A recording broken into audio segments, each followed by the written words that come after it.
The Twin Earth Thought Experiment. Imagine a planet exactly like Earth in every conceivable way. Same trees, same oceans, the same bustling cities, the same languages spoken on the streets. Picture this twin Earth orbiting a distant star, a mirror image of our own world in almost every detail. Everything seems identical, yet there is one subtle difference that sets twin Earth apart. A difference so profound it challenges the very foundations of how we understand meaning, knowledge, and what it means to think or believe. This is the stage for the famous Twin Earth Thought Experiment, originally proposed by philosopher Hilary Putnam in 1973. It is a thought experiment powerful enough to destabilize naive ideas about meaning and mental content, leading to philosophical revelations that echo through the corridors of cognitive science, linguistics, and metaphysics. Today, we're going to unravel this brain-bending puzzle, peeling back layer after layer, exploring what it implies about our minds and the world. Let's set the scene. On Earth, when we say the word water, we usually mean a clear, tasteless, liquid substance that fills rivers, lakes, and oceans. Chemically, water is H2O, two hydrogen atoms bonded with one oxygen atom. We grow up learning this, and when we point to a glass of water, we believe we know exactly what we're talking about. But now, imagine twin Earth, identical but for a crucial difference. The liquid that looks and behaves like water on twin Earth is not H2O. Instead, it's a completely different chemical substance called XYZ, made of atoms bonded in a way that produces a liquid indistinguishable from water in every observable way. Twin Earthlings call this liquid water as well. They drink it, they swim in it, they name it water, just like we do. Yet the substance itself, the stuff beneath the name, is not the same as our H2O. It's a clever trick of nature, a perfect illusion. That invites us to reconsider something we take for granted. Does the meaning of a word or the content of your thoughts depend purely on what's in your head, or does it extend to the environment around you? Here's where things get wild. Imagine a person on Earth who utters water after growing up with the common substance H2O in their environment. Now imagine their twin Earth counterpart, raised identically, but drinking and seeing XYZ instead. If both say water, are their words referring to the same thing? Are their thoughts about water exactly identical? Putnam argued the answer is no. Even if their mental states, their internal psychological experiences, are identical, what they mean by water is not the same, because the substance they refer to differs. This is the essence of the meaning is in the environment argument, a radical challenge to the idea that meaning resides solely inside the mind. This leads us to semantic externalism, the view that the meanings of our words and the contents of our thoughts are not purely determined internally, but partly by the environment. Your concept of water includes in a real way the chemical nature of the liquid around you. If you move to twin Earth, your thoughts about water would shift without you even noticing or changing your internal mental state because the environment is altered. Think about the implications. If meaning depends on the external world, then our minds are not closed systems. What we think isn't just a private, internal affair. It's partly a product of the world around us. Meaning leaks out into the cosmos. Our brains can only grasp the concept of water fully by connecting with the physical reality of water itself. But what does this say about knowledge? If you simply say water on Earth, you might be right in calling H2O water. On twin Earth, their water is XYZ, but since it looks and acts exactly alike, an Earthling and a twin Earthling could be exchanging words, seeming to agree, yet talking about different substances. This possibility undermines the idea that just via mental states alone, or via semantic meanings detached from the environment, we can be sure what we're thinking about. Now, let's zoom deeper into the logical core of this conundrum. Suppose we have a perfect duplicate of you on twin Earth, a twin you who experiences the world in all the ways you do internally, but whose world contains XYZ instead of H2O. When Twin You thinks, "I want a glass of water," are you and Twin You thinking the same thought? They both utter water. Both feel thirst. Both imagine the cool refreshment of quenching thirst with the familiar liquid. Yet the referent of that thought isn't the same. This fractures what philosophers call the principle of internalism, which holds that all facts about mental content supervene on the internal physical and psychological states of an agent. But here's the catch. The internal states of you and Twin You are identical. Your neurons fire in the same patterns, your memories align perfectly, and your mental imagery matches. By internalism, your thoughts about water should also be identical. Yet the twins' thought refers to XYZ, and yours to H2O. Thus, meaning and thought content can fail to supervene on the internal state alone. If you pause to consider how weird this is, it becomes clear why everyone stumbles here. We often assume a direct link between the words in our head and the world outside. But Putnam's Twin Earth shows the link can't be fixed without referencing external circumstances. This irreducibly external component to meaning introduces a kind of semantic relativism hinged on environmental factors. The experiment forces us to rethink what it means to know something. Knowledge isn't just a matter of having the right ideas or concepts tucked away inside your skull. It also depends on the causal history linking those concepts to the world. Your concept of water comes from interacting with H2O on Earth. Twin Yous comes from interacting with XYZ. So even if you both say water, and both think you know what water refers to, in fact, you each mean different things by the word. What about belief? Suppose you believe water is wet. Both you and Twin You believe that statement. Do your beliefs mean the same?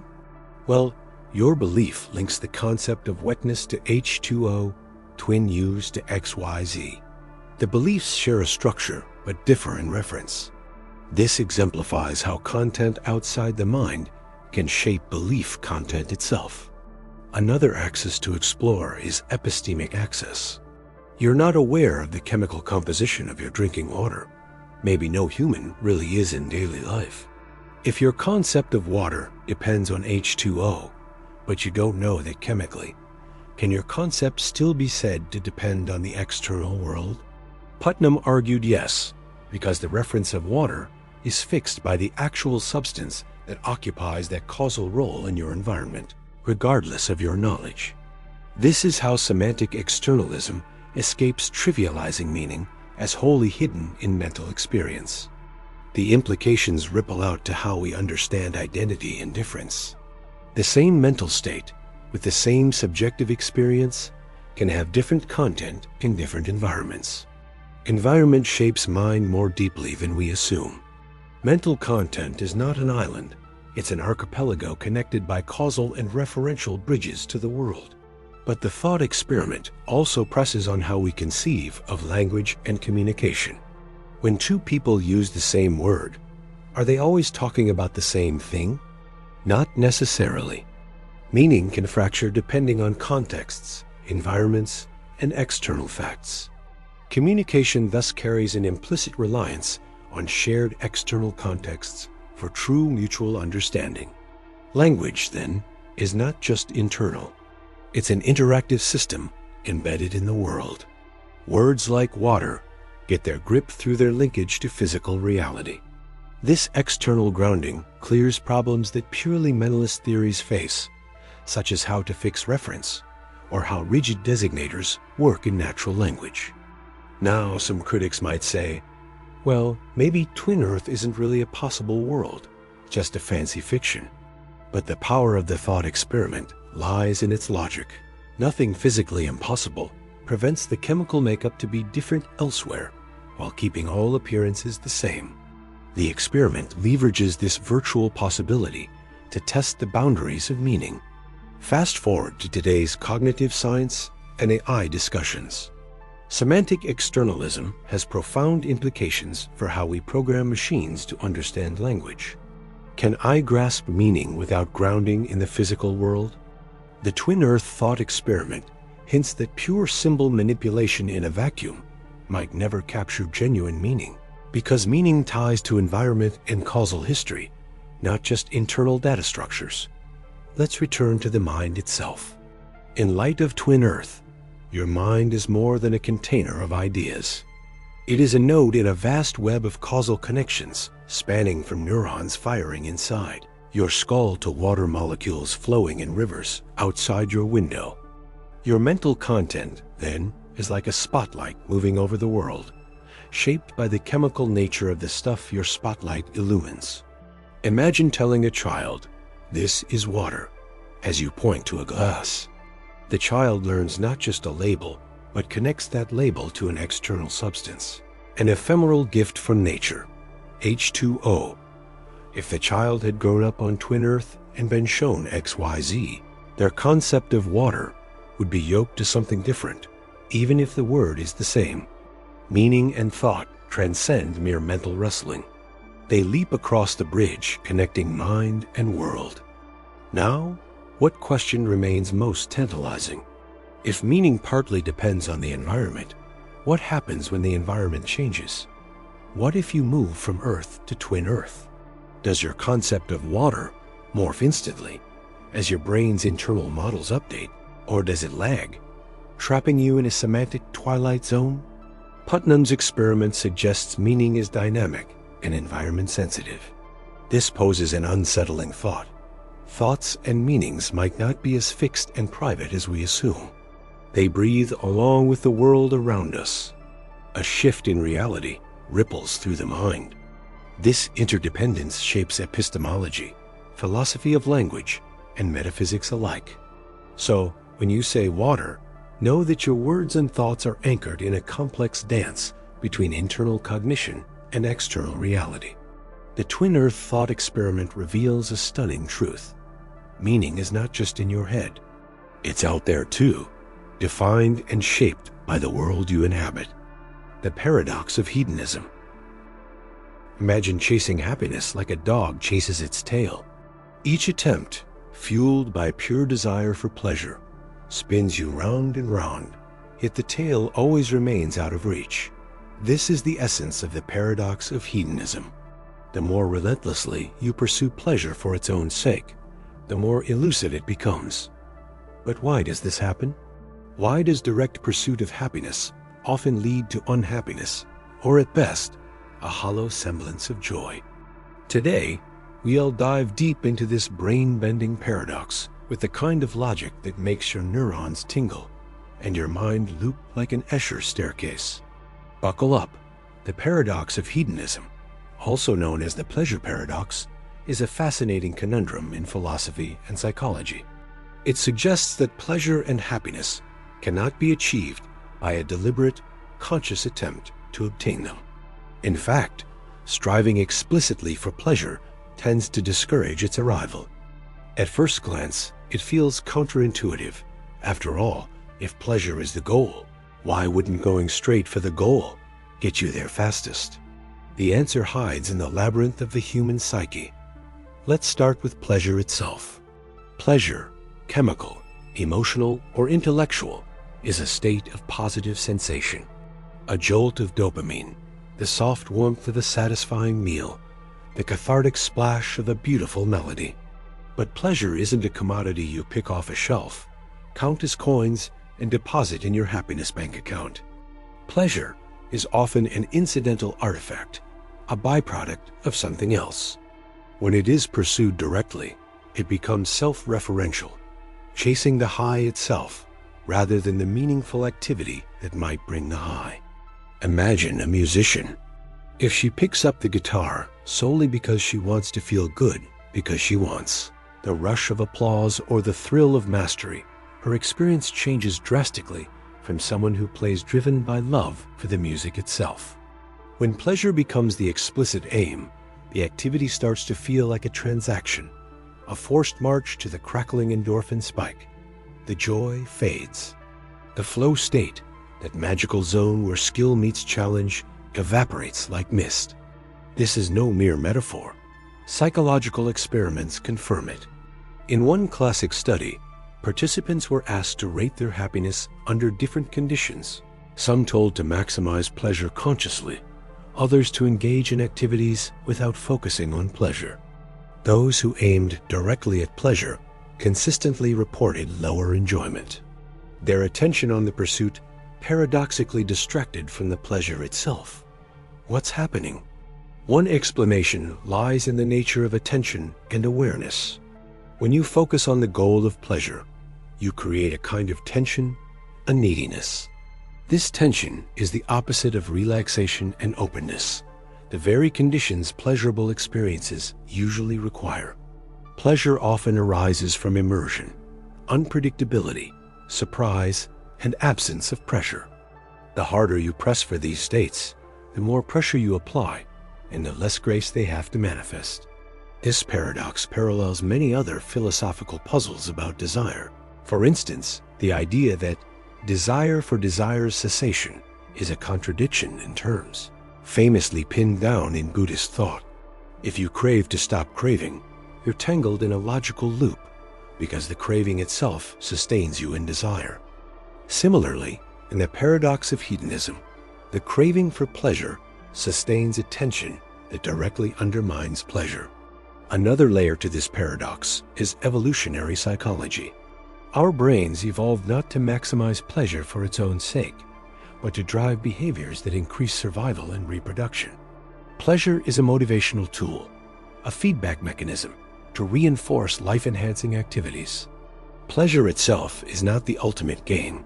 It's a signal in the game's scoreboard. When you reverse this, making pleasure the game itself, your brain systems might become misaligned or even self-sabotaging. Think of it like a video game designed to teach players about nourishment. The game rewards eating healthy food with points. But players who obsess only over points without considering what's being taught may glitch the system or lose motivation. If your life strategy is to maximize pleasure directly, you risk breaking the underlying system that produces pleasure in the first place. So, what's the alternative?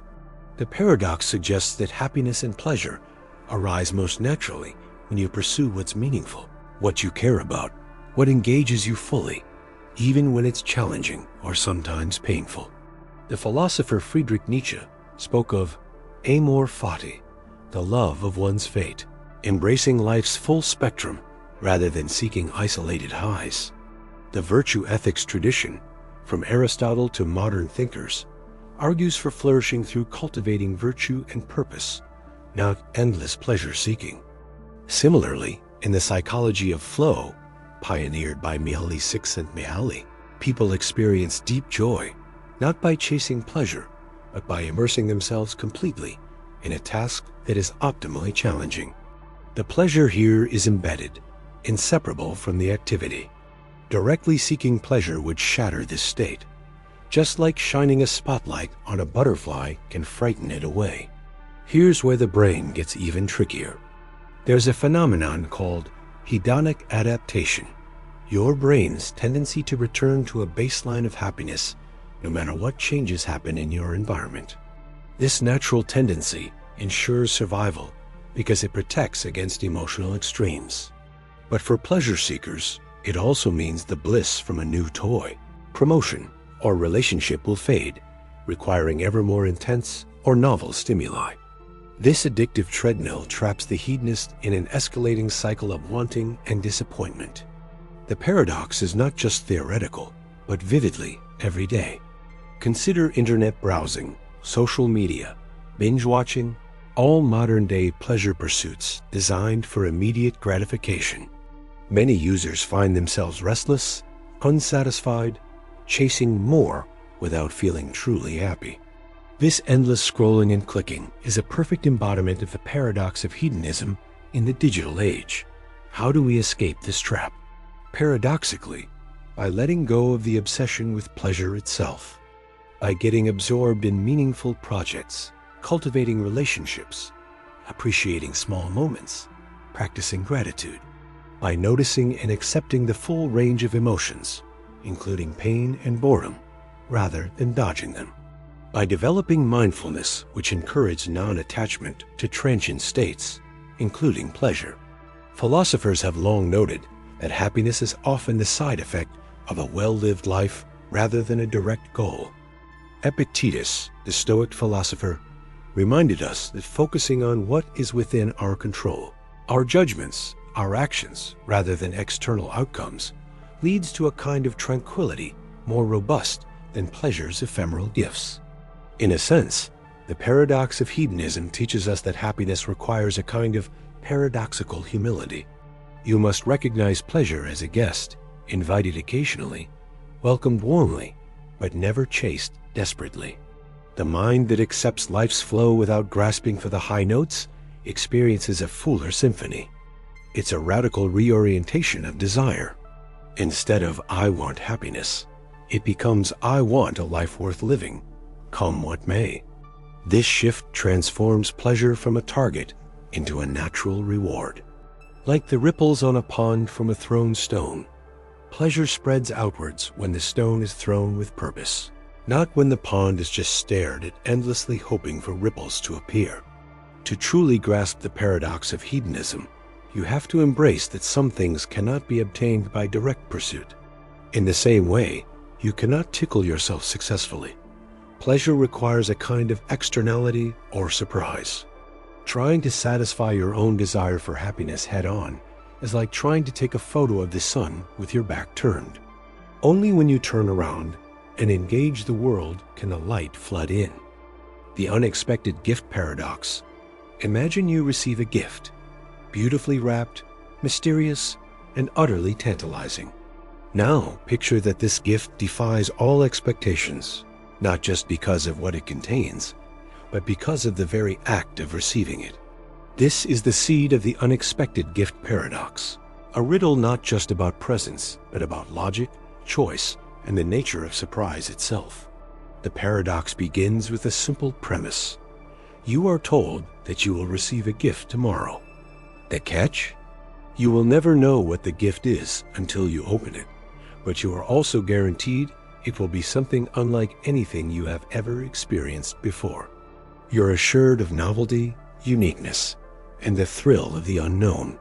But here's the twist. Because the gift is supposed to be a surprise, it cannot be expected. If you anticipate the gift's nature, even loosely, it becomes expected and thus fails its own definition. Let's dive deeper. Before the gift arrives, you start to wonder, what should I expect? Could it be a book, a trip, an unforgettable experience? Or maybe something so strange that I can't even imagine it? Your mind races, anticipation builds. But the very act of expecting modulates your surprise. It tugs at the paradox's core because surprise, by definition, requires uncertainty.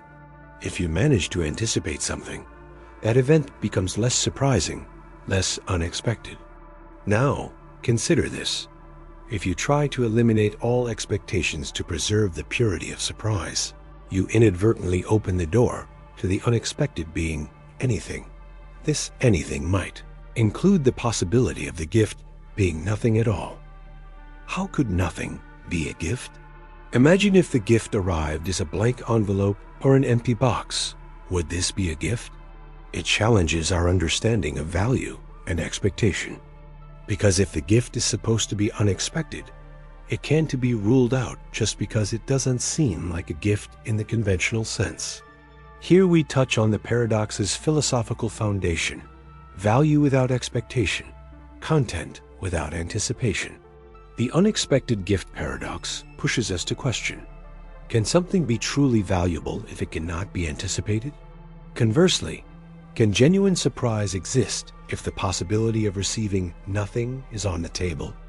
The tension here is almost unbearable. Our minds want to predict and prepare, yet the gift demands for us to surrender to unpredictability. But the story thickens. Suppose you devise a clever plan. You decide to expect the unexpected, a paradoxical mindset that you expect to be surprised. Can you truly do this? On one hand, this seems like a neat solution. If you anticipate surprise itself, you are, in essence, preparing for the gift's arrival without concrete expectations. Yet on the other hand, expecting surprise arguably removes the element of surprise, since you've anchored your expectations to a specific kind of outcome, a surprise. This is the paradox's subtle trap. Your attempt to expect the unexpected becomes an expectation in itself. So, is it possible to expect surprise without destroying surprise? Philosophers and logicians have debated this endlessly because it touches on the nature of knowledge and ignorance. Expectation requires some knowledge. Surprise thrives on ignorance. Hence, expecting surprise is both a logical and emotional loop, an infinite recursive spiral of being aware of your unawareness. To visualize this, imagine a gift that changes every time you try to guess it. The moment you think, it must be X, the gift adapts and becomes something else entirely. But if it keeps changing according to your expectations, can you ever truly receive it? Or does the gift exist only as a shifting shadow in the realm of your expectations? A paradox begins to blur the lines between reality and anticipation. The gift is not just physical. It is metaphysical, evolving with your mind's state. Digging even deeper, the paradox aligns with concepts in quantum mechanics, particularly the observer effect. In quantum terms, particles exist in superposition, multiple states at once, until observed. Similarly, the unexpected gift remains in a superposed state of all possible gifts until you open the package. But your anticipatory thoughts act like a form of observation, collapsing the gift's possibilities into a specific expectation. This intersect between thought and reality suggests that by anticipating, you influence the gift's nature itself.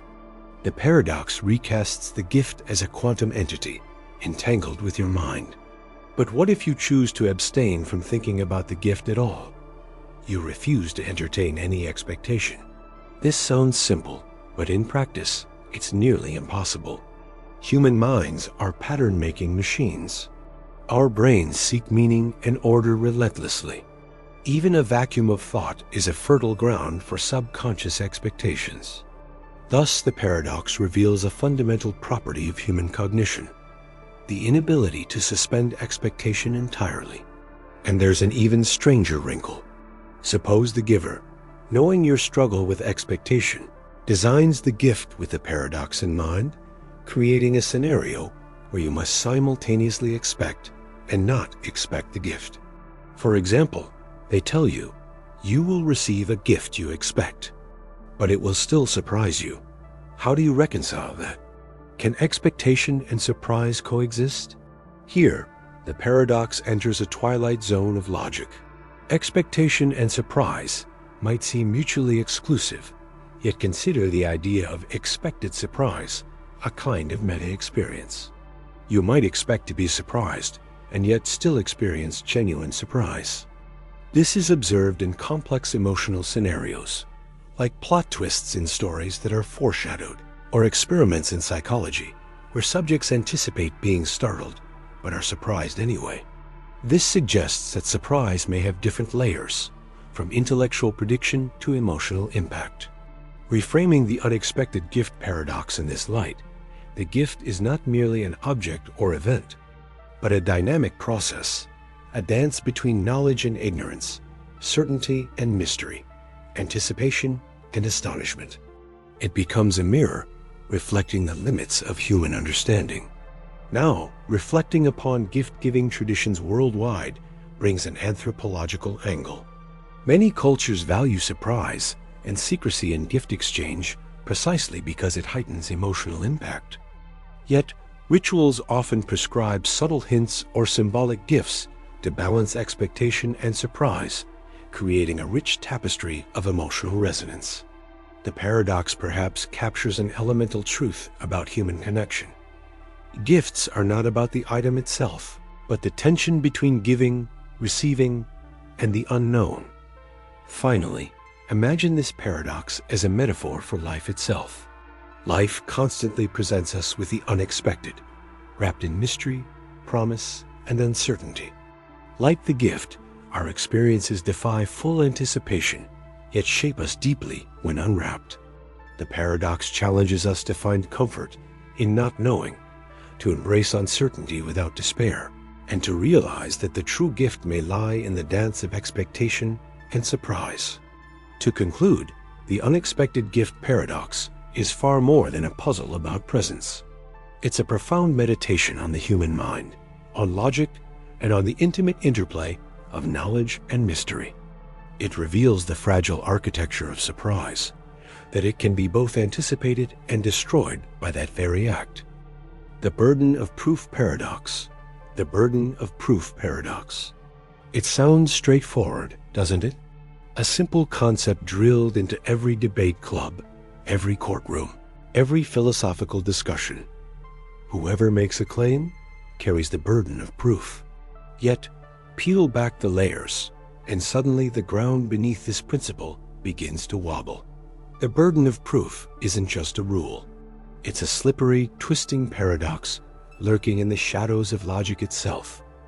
The kind of paradox that bends your brain, makes your thinking do somersaults, and leaves you questioning the very foundations of reason. At first glance, the burden of proof seems like common sense. Suppose I claim that invisible unicorns dance on the rings of Saturn every night. Naturally, you'd say, "Show me the evidence." Why should you believe such a wild claim without proof? The burden, the responsibility to convince, lies squarely on me. Fair enough, right? But what if I flip the script? What if instead I say, there are no invisible unicorns dancing on Saturn? Who now holds the burden of proof? Is it me or you? This simple flip ignites the paradox. If it's my claim that there are invisible unicorns, logically, I bear the burden of proof.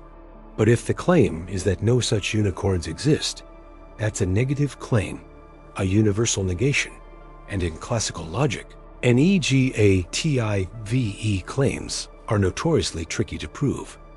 How do you prove a universal negative? How do you demonstrate, definitively, that something never happens anywhere ever? The paradox arises because the burden of proof seems to shift depending not on the claim's content, but on how the claim is framed. So, let's unravel this knot further.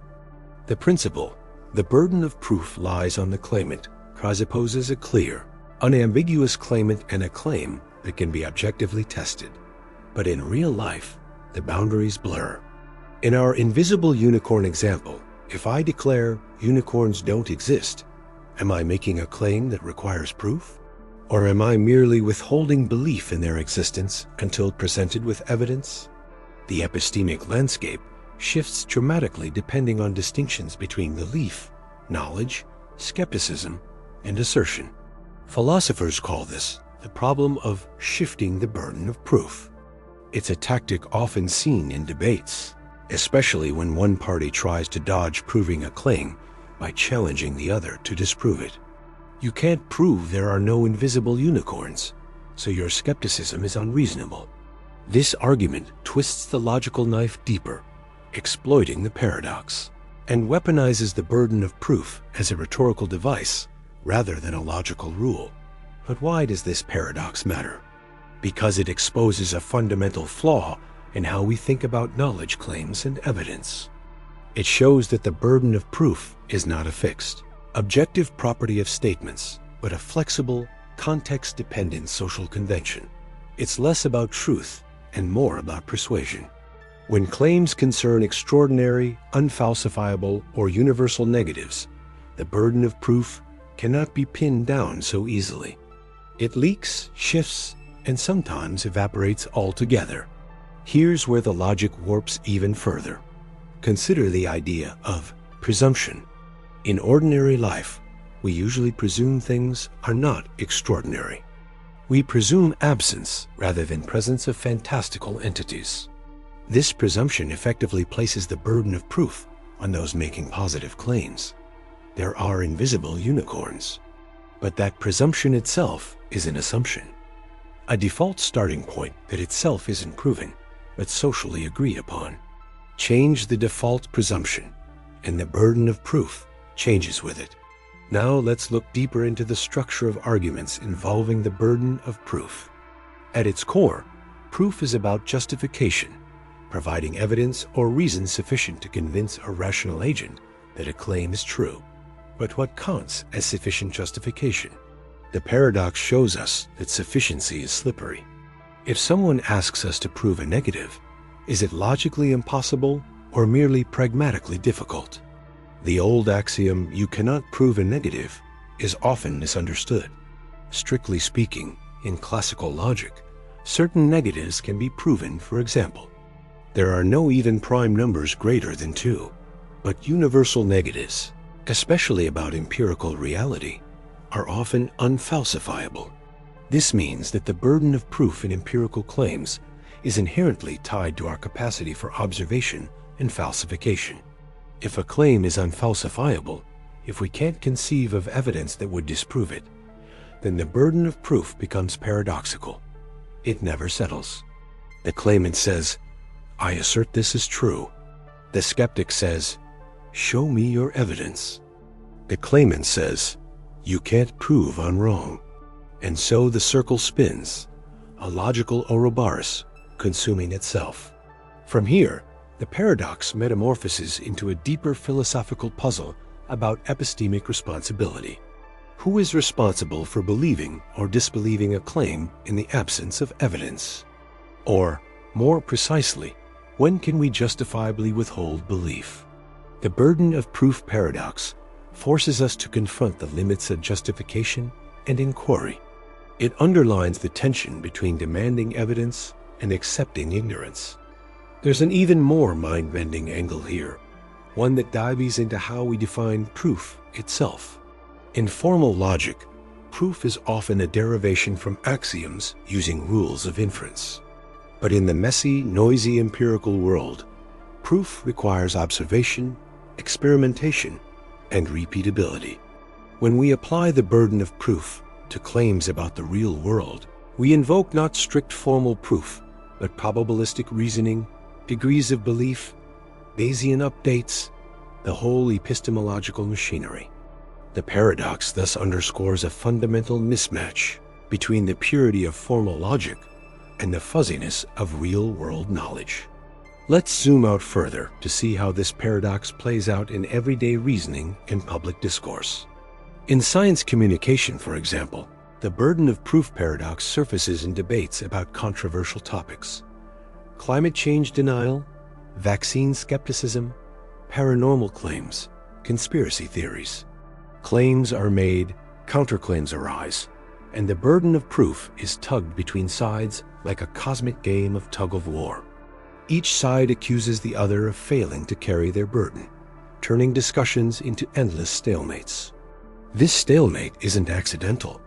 It reflects the paradox at work in social epistemology, the shared, collective process of forming beliefs and knowledge. When no side can provide definitive proof, the burden of proof becomes a tool for persuasion rather than enlightenment. It shapes who wins the argument rather than what we truly know. The paradox reveals how logic can be bent by psychology, sociology, and power dynamics. But what if we try to resolve the paradox by redefining the burden of proof? Some philosophers propose shifting it from the claimant to the question itself, or to the context of inquiry. Instead of asking, "Who must prove the claim?" we ask, "What is the relevant standard of evidence in this context?"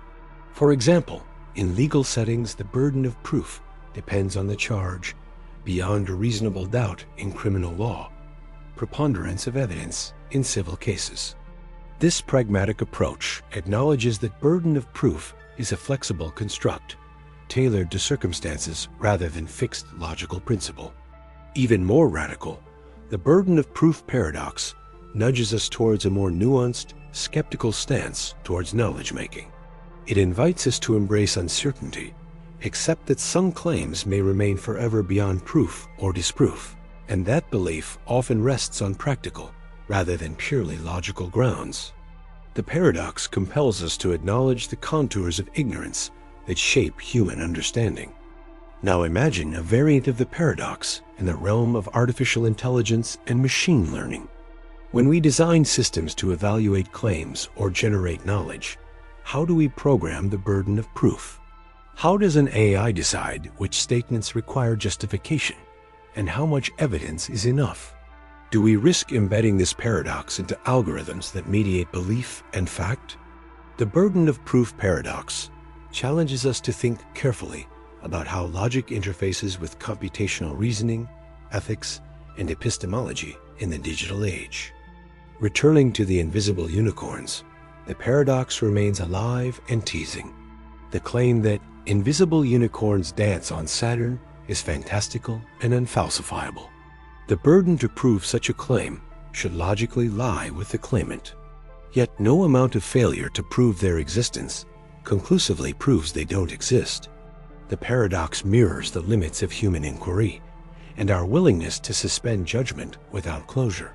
So what then is the takeaway from this brain-bending puzzle? The burden of proof paradox teaches us humility in argumentation and epistemic responsibility.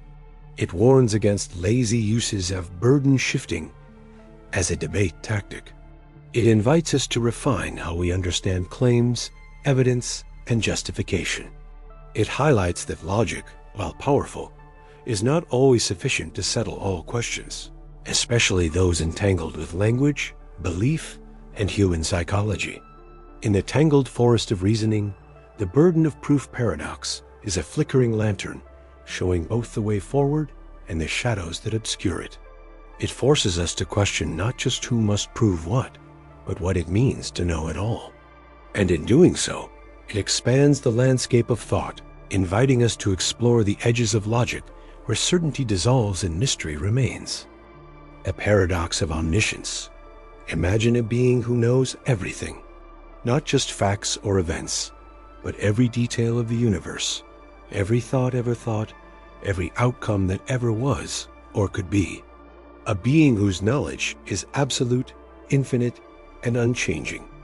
This concept is what we typically call omniscience. It's a common attribute assigned to gods in many traditions, a pinnacle of cognitive perfection, the ultimate form of understanding. But what if this very idea of all-knowingness contains within itself a paradox? What if the concept of omniscience is not just a simple attribute, but a complex knot of logical contradictions? Today, we dive deep, logically spiraling further and further into the paradox of omniscience. First, let's establish what we mean by knowledge. At its core, knowledge is the accurate representation of reality in some form: ideas, facts, truths. To know something is to have a true belief about it and the justification for that truth. Now, apply this to an omniscient being who would have a perfect grasp of every truth across time and space. But here's the first twist. Truths about the future can be problematic. If the omniscient being knows the future, then the future seems fixed. If the future is fixed, then free will appears impossible. But if free will exists, then the future cannot be known beforehand, for it is genuinely open and contingent. This is the classic tension between divine foreknowledge and human free will. If the omniscient being's knowledge includes future free choices, then those choices must be predetermined and not free at all. And yet, if those choices are not free, is the value of omniscience diminished? Can an omniscient being be said to truly know a future that individuals have no freedom to shape? This suggests the paradox starts from a tension between free will and foreknowledge. But let's leave free will aside for a moment. Even putting that aside, the paradox grows deeper. Consider the self-referential problems inherent in omniscience. Suppose our omniscient being tries to know its own future actions.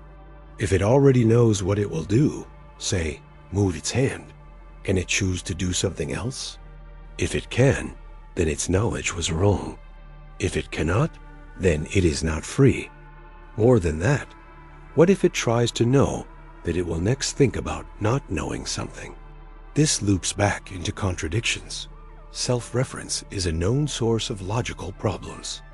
The famous liar paradox, this sentence is false, parallels the complexities in omniscient knowledge about itself.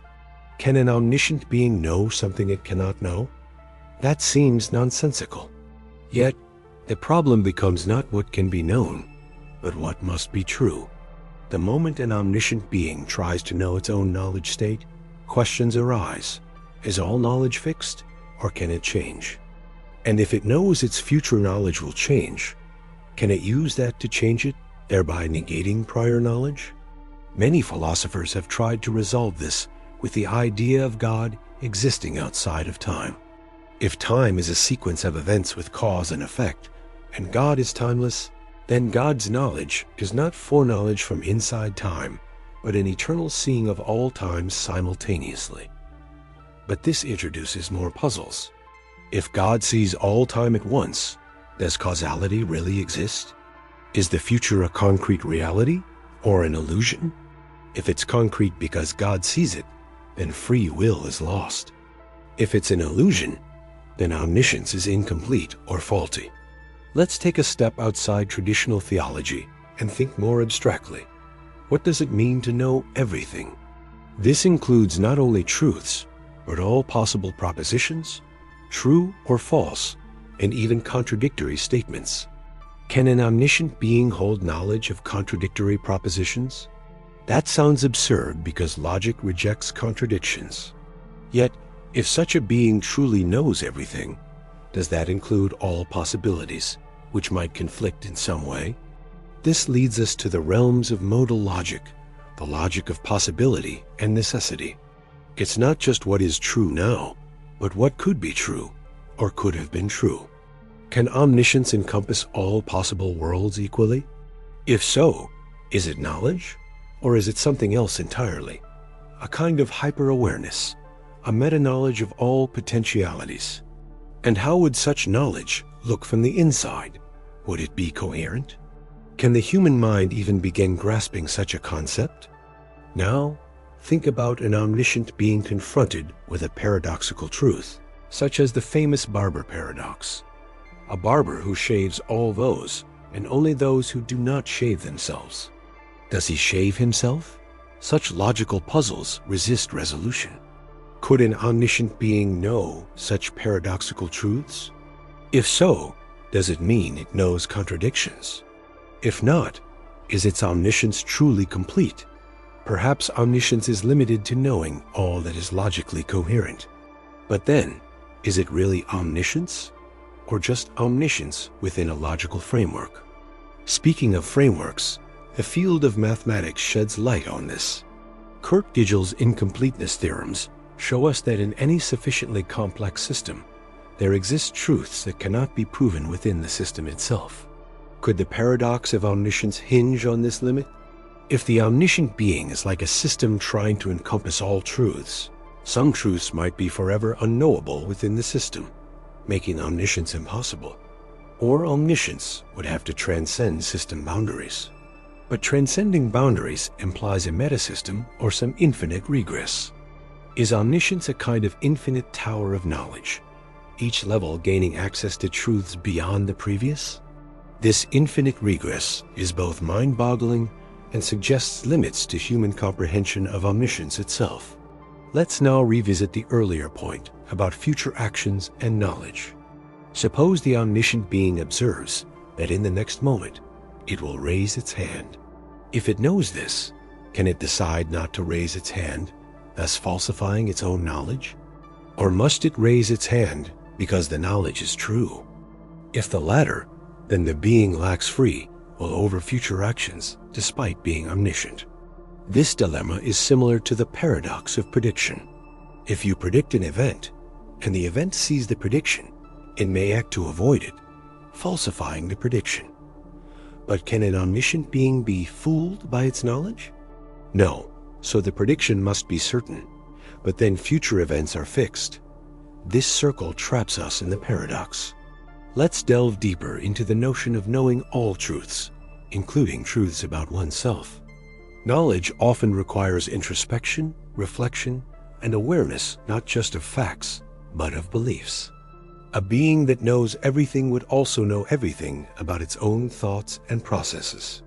But what if it discovers a truth about itself that contradicts previous knowledge? For example, what if the being recognizes that a previously held belief about its own actions was mistaken? Can this occur? If so, then prior knowledge was imperfect, negating omniscience. If not, then the being's knowledge is static, unchanging, and limits its ability to grow or respond to new information. This stasis raises questions. Is omniscience a dynamic, growing state, or a fixed, eternal state? Can knowledge itself be static and yet complete? Now, consider knowledge about lies or deception. Could an omniscient being detect a lie before it is told? If so, the liar is powerless. But what about self-deception? Can one deceive oneself such that even omniscience cannot penetrate? If omniscience includes knowledge of all mental states, even self-deception collapses. But this raises another paradox.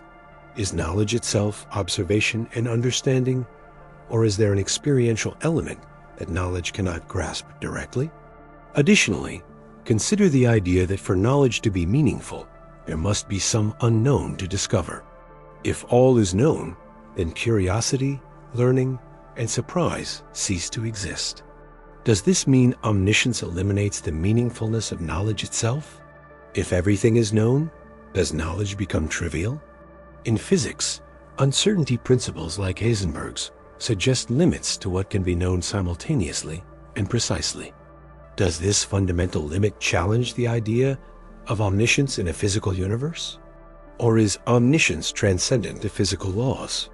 And what about the paradoxical problem of knowing what one does not know? If something is not known, can it be known that it is unknown? Can an omniscient being even maintain the concept of unknown if by definition it knows all? This draws us to a fascinating loop.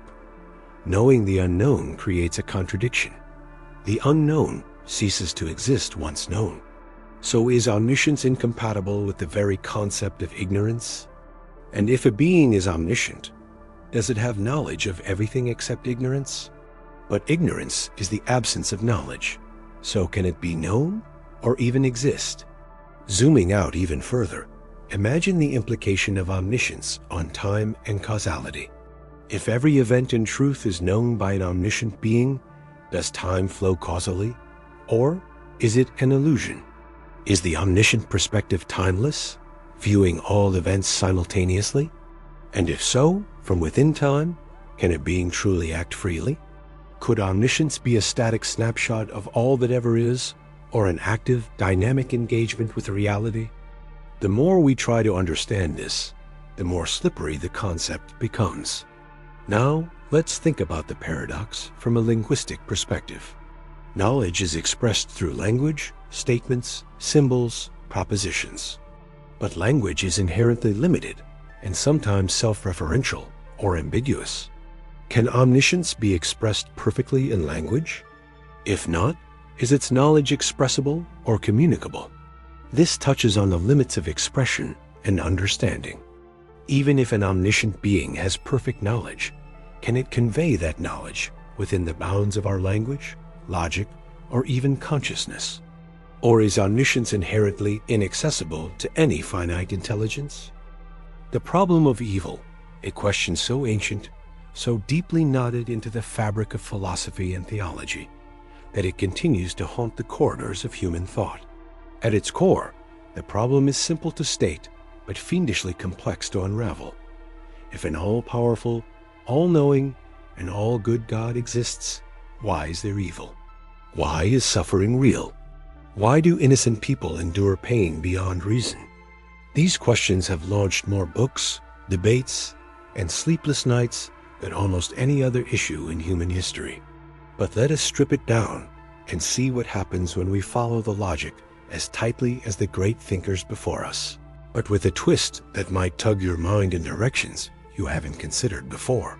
First, consider the standard formulation of the problem of evil. It usually runs something like this. God is omnipotent, meaning he can do anything. God is omniscient, meaning he knows everything. God is omnibenevolent, meaning he desires only good. Yet evil exists. Either God cannot prevent evil, in which case he is not omnipotent, Or he does not know about evil, contradicting omniscience. Or he knows about evil, but chooses to allow it, calling into question omnibenevolence.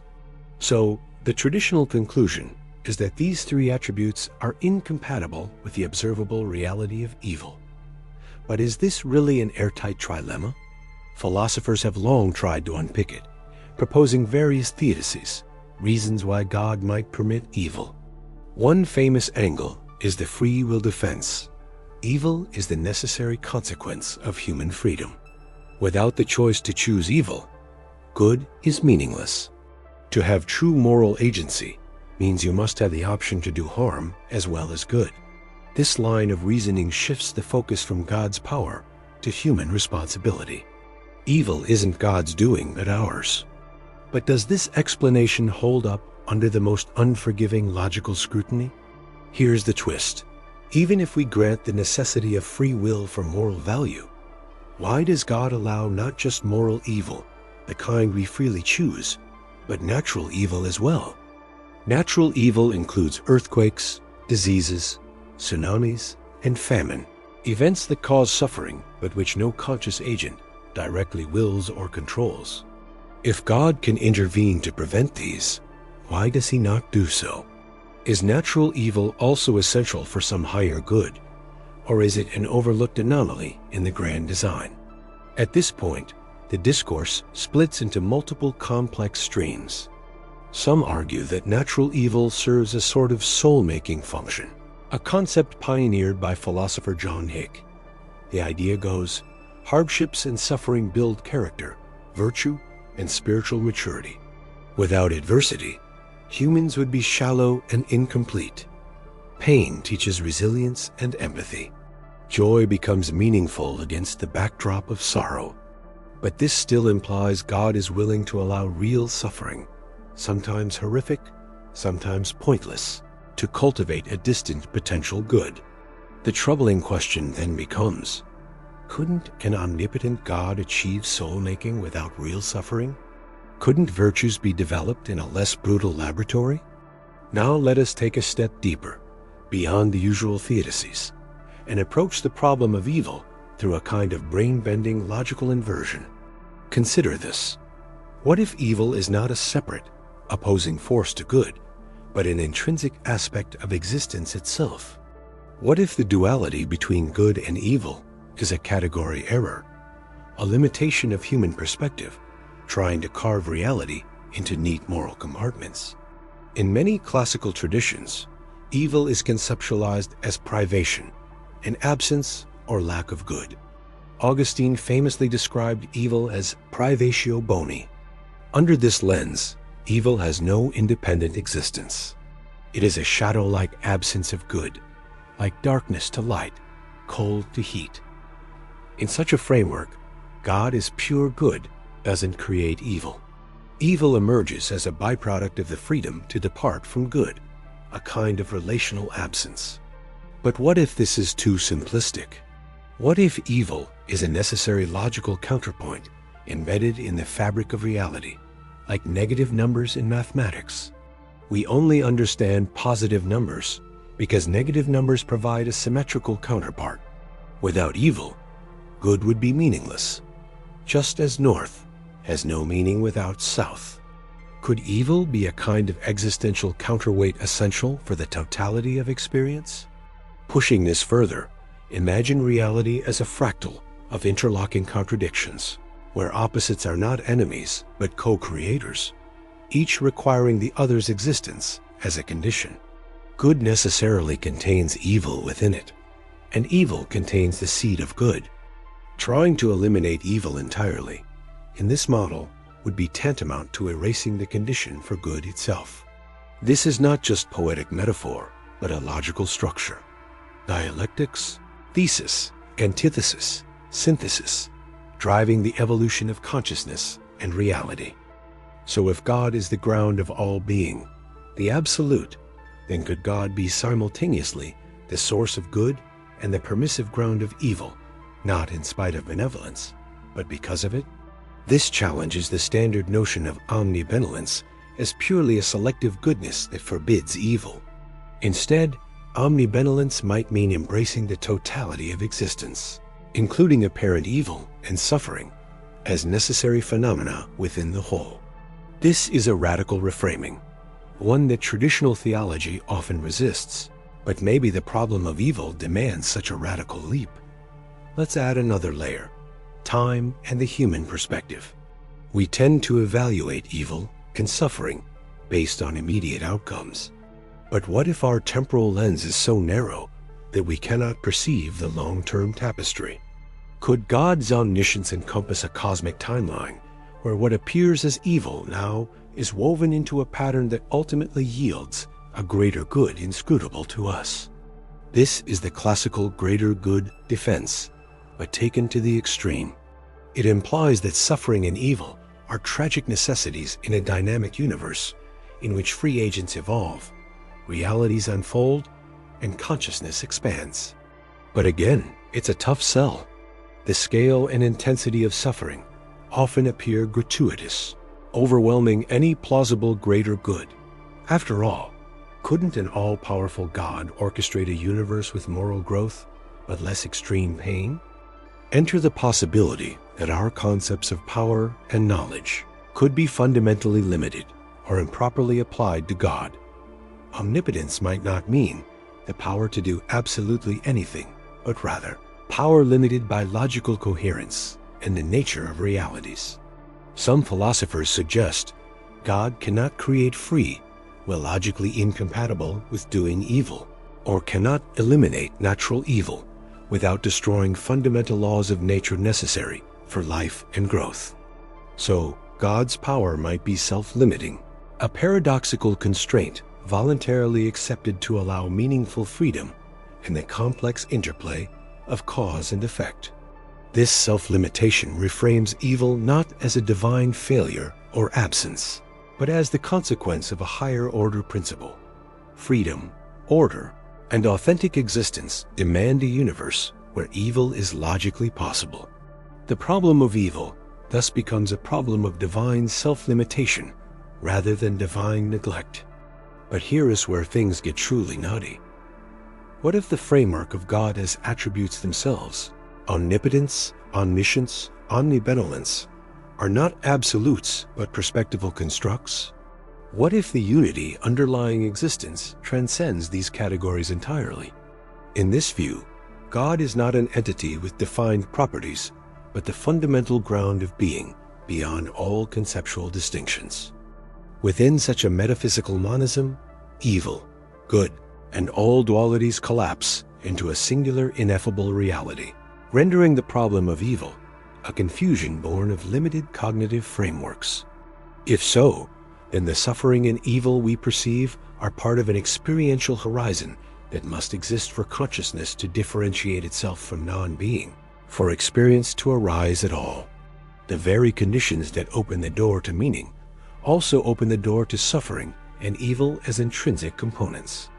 Trying to eliminate evil completely would mean negating our own existence as finite agents capable of meaning, choice, and growth. This perspective doesn't minimize the reality of evil or the pain it causes, but it locates evil within a cosmic necessity, an ontological seam in the fabric of existence we cannot simply chew away. It invites us to reframe our approach. Instead of demanding a neat solution where evil vanishes under an all-good God, we acknowledge the profound complexity of existence and the limits of human understanding. At the same time, this framing raises further tantalizing questions. If evil is a necessary counterpart within a unified reality, then where does moral responsibility rest? Can evil be real and necessary, yet still wrong at the human level? How do we reconcile cosmic necessity with ethical freedom? One way to approach this paradox is to separate levels of explanation. At the cosmic or metaphysical level, evil is a structural necessity, a condition embedded into the unfolding of being. At the human experiential level, evil is a real and contingent phenomenon, subject to moral judgment, response, and transformation. This dual-level reading echoes some Eastern philosophies, particularly Buddhism and Taoism, which affirm the coexistence of opposites and the impermanence of suffering. while insisting on the transformative potential of consciousness. It also challenges Western dualisms ingrained in theology, pushing toward a more fluid understanding of good and evil as relational rather than absolute categories. Moving forward, let us try to formulate a novel logical paradox that reframes the problem of evil in a sleepwise style twist. Suppose an omniscient being wants to create a universe where beings freely choose good, but with absolute certainty that evil will never arise. Is this logically possible? If beings have genuine free will, then the possibility of choosing evil must always exist. Absolute certainty of perpetual good choice removes freedom or converts will into deterministic automatism. So an omnipotent being cannot, by logic, guarantee free beings that evil will never be chosen. Alternatively, if the being removes free will to prevent evil, then evil is prevented but freedom is eliminated. Therefore, the being must either allow evil or eliminate free will. The paradox: omnipotence cannot guarantee free will and the absence of evil simultaneously. But now consider what happens if we add temporal omniscience. The being knows with absolute certainty at all times that evil will arise. With this knowledge comes the burden of anticipation and response. Does perfect knowledge of evil's future existence constrain omnipotence or benevolence? If the being acts to prevent evil, it must intervene, curtailing freedom. If it allows evil, it acts benevolently, but permits suffering. Here's the twist. If the being is truly omniscient and knows every future event, does that foreknowledge negate free will altogether? Some argue foreknowledge and free will cannot coexist logically. If an event is known with certainty, it must happen, so it cannot be freely changed. Therefore, omniscience paradoxically conflicts with free will. Combining this with our previous paradox, omnipotence, omniscience, and omnibenevolence entangle into a trilemma that resists resolution. This I send to just a theological puzzle, but a profound logical knot.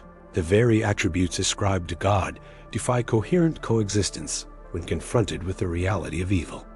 With these in mind, the problem of evil invites us to question not only God as nature, but the foundations of logic, metaphysics, and morality themselves.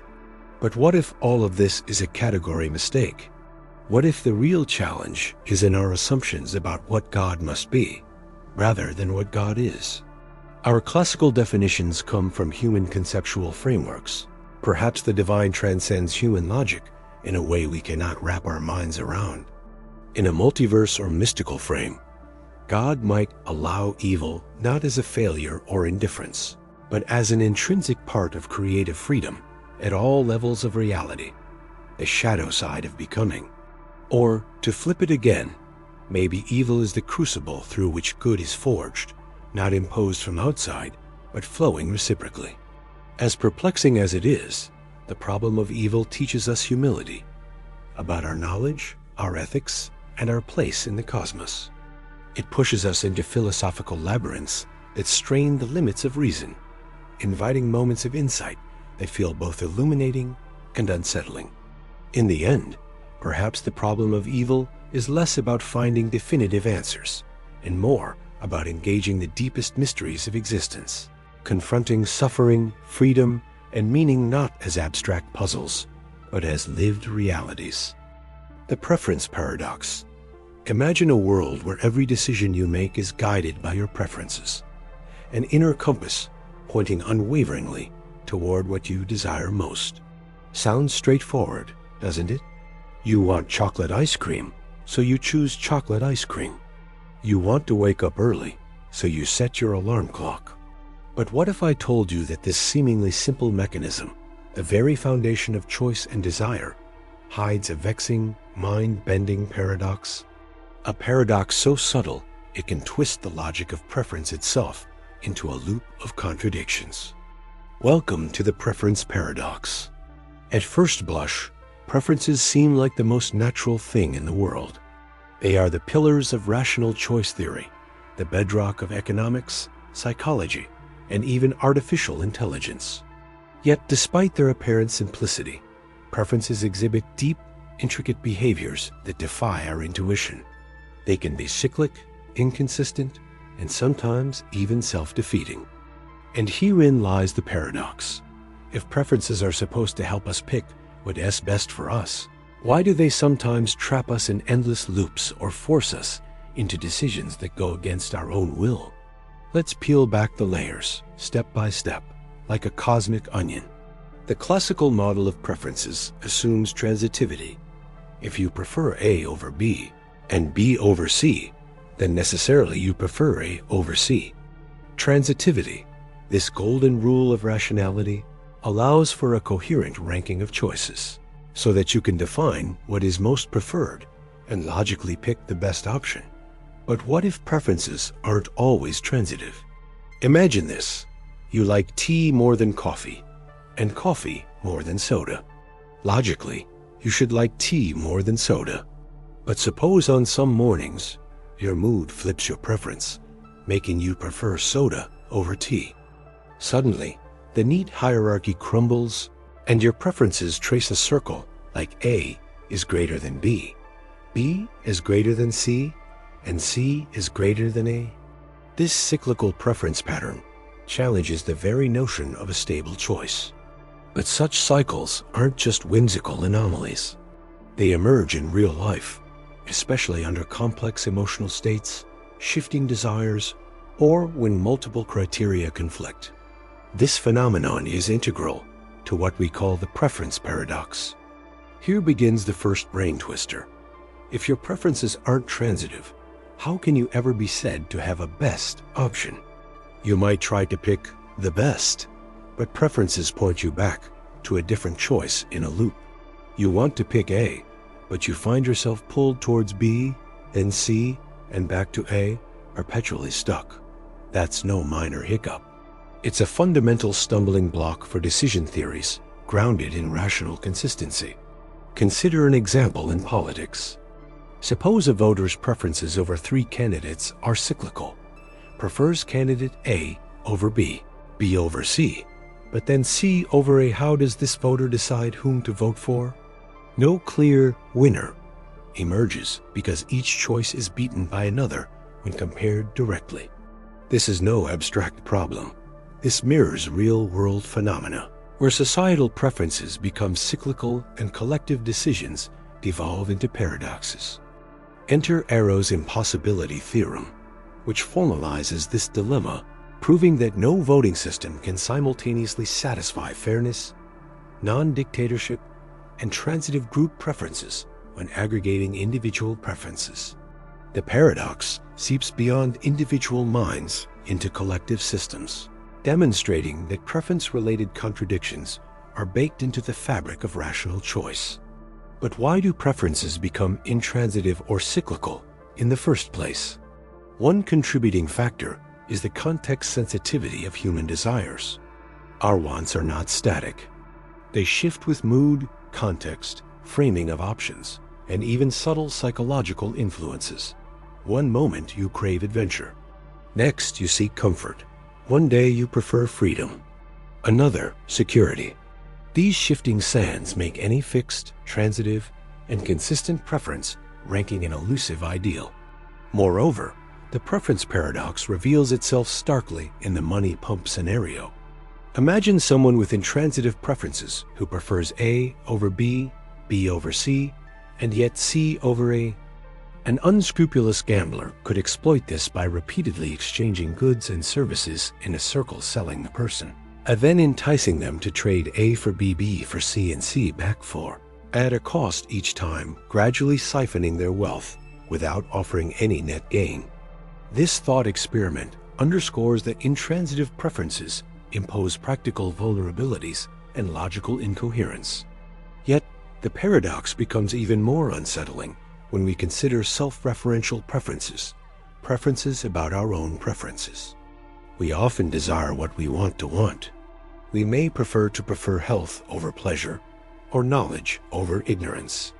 But what if these meta-preferences conflict with base desires?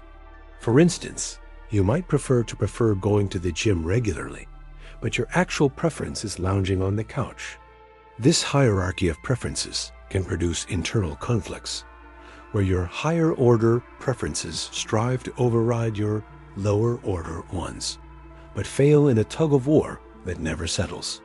How do we grapple with these nested, sometimes clashing preferences?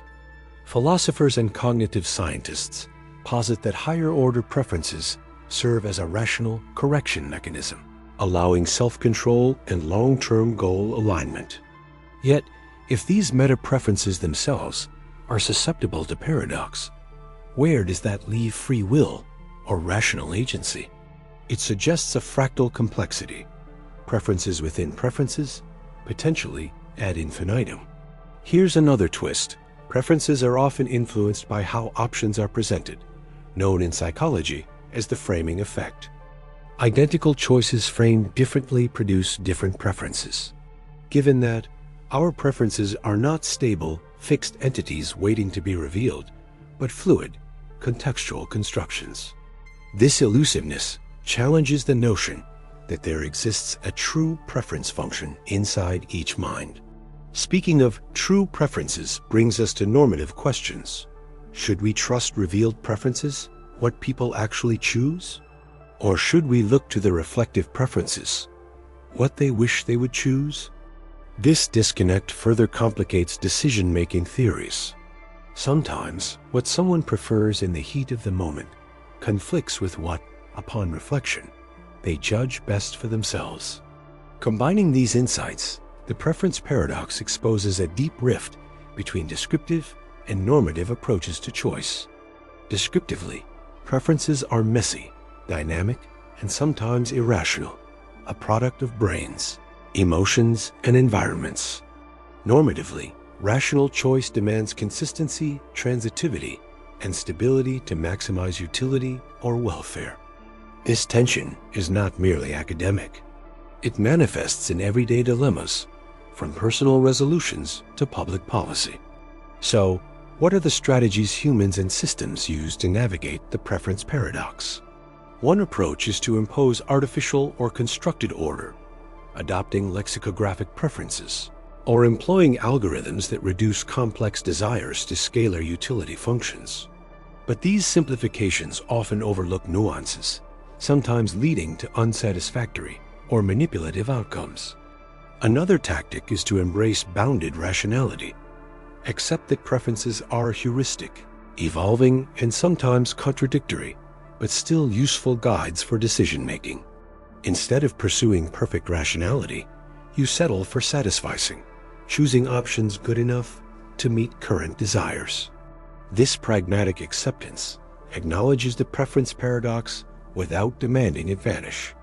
Even more fascinating is the role of narrative identity in preference formation. We are not isolated decision-making machines.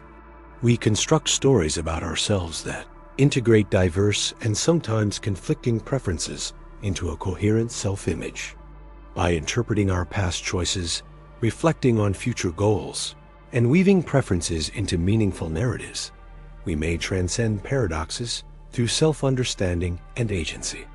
Lastly, artificial intelligence and algorithmic decision-making face their own preference paradoxes. Machines programmed to optimize for preferences confront intransitivities and context-dependent values that mimic human limitations. Designing AI that respects shifting human preferences without exploitation or irrationality is a frontier of ethical and technical complexity. The bootstrap paradox. Imagine a world where cause and effect fold back on themselves, where something can exist without ever being created, originating from seemingly nowhere. This is the realm of the bootstrap paradox, a mind-bending enigma nestled deep within the folds of time travel and temporal mechanics. It's a paradox that doesn't just challenge our understanding of chronology. It punches a hole through the very fabric of causality, leaving us questioning what is truly the beginning, what is the origin, and what constitutes reality itself. At its core, the bootstrap paradox, also sometimes called the causal loop paradox, is a puzzle about information or objects trapped in a loop through time. Imagine a scenario. A person travels back in time and hands a younger version of themselves a piece of information, a book or even an object, which then becomes the source for the very thing the time traveler later uses to journey back in time. The item or information exists without a clear point of creation. It has no definitive origin. The paradox sits there, calmly breaking our natural intuition about cause and effect, because here something is both effect and cause in an intricate loop. But how can that even be possible? To understand this, let us peek behind the curtain of the paradox with a classic example that reveals the strangeness at play. Imagine a young man living in 2025 finds an old music album tucked away in a dusty box. He listens to it obsessively and becomes enamored by the severe genius of the composer behind the tracks. As time passes into 2040, he becomes the leading expert on this music, and through a series of wild events involving a time machine, he travels backward to the year 2025. Here, he hands over a copy of the album to his younger self, explaining its brilliance and urging him to treasure it. This act seals the album's place in his life in 2025. But where did the album come from in the first place? The young man in 2025 never bought or created it. He only ever received the copy from his future self. The album seems to exist without origin. It's a bootstrap. This is why the paradox is sometimes called the bootstrap paradox, a reference to the idiom, pulling oneself up by one's bootstraps. In this paradoxical loop, the cause and effect become circular and self-sustaining with no foundational start. The album was not composed by anyone. Rather, it simply exists because it was passed back in time. But since it was passed back, it must have existed beforehand, and yet it never did. It remains a temporal enigma, existing in a closed loop, defying our traditional understanding of time and originality. But is this just a sci-fi fantasy? Or does it have any footing in theoretical physics? The bootstrap paradox is deeply entwined with the speculative theories about time travel permitted by Einstein's theory of general relativity. Within the equations describing warped spacetime, certain solutions allow closed time-like curves, paths through spacetime that loop back on themselves. In effect, these curves provide theoretical passages where an event can be both in its own past and future, making causal loops a mathematical possibility. While no empirical evidence currently suggests we can manipulate such curves or travel back in time, their theoretical allowance opens an arena for paradoxes like the bootstrap to emerge. Consider the implications. If something can exist without a cause, without being originally created, how does that fit into our philosophical understanding of reality? Traditionally, everything we know follows cause and effect, the ancient axiom that every effect must have a cause. The bootstrap paradox challenges this by suggesting that objects or information can be uncaused, existing eternally within a time loop. This calls into question what it means for something to exist and introduces a class of self-originating objects or data. And here lies the deeper rabbit hole. If bootstrap paradoxes are possible, what stops us from creating information or objects out of thin air just by looping them through time? Imagine retrieving the plans for an ultra-advanced device from the future, bringing them back to the past, and building the device for the first time.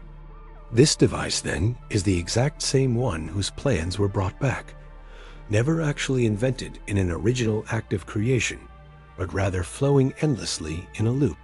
In essence, you've created knowledge or technology without an origin, violating our normal understanding of innovation and creativity.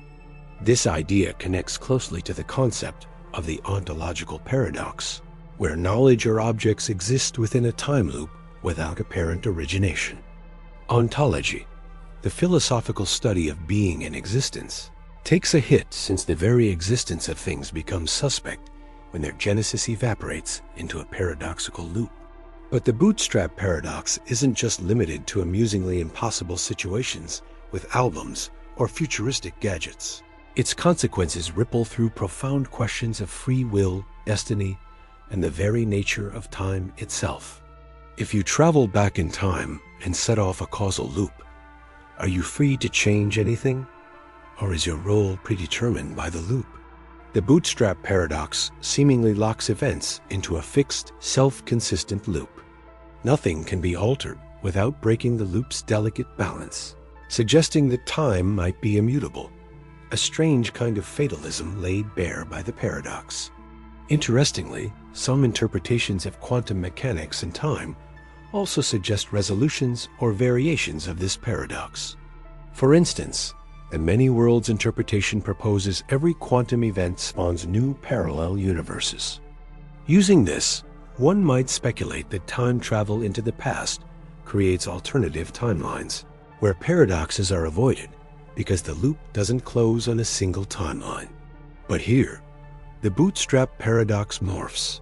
Information isn't actually causally looped in one timeline, but exists across branching realities, thereby sidestepping the paradox while retaining the unsettling feeling of temporal dislocation. Moreover, the bootstrap paradox also finds an eerie mirror in information theory and the philosophy of mind. Could ideas themselves be bootstrapped through time? Could a future person's knowledge propagate backward eternally, resulting in knowledge without a true origin?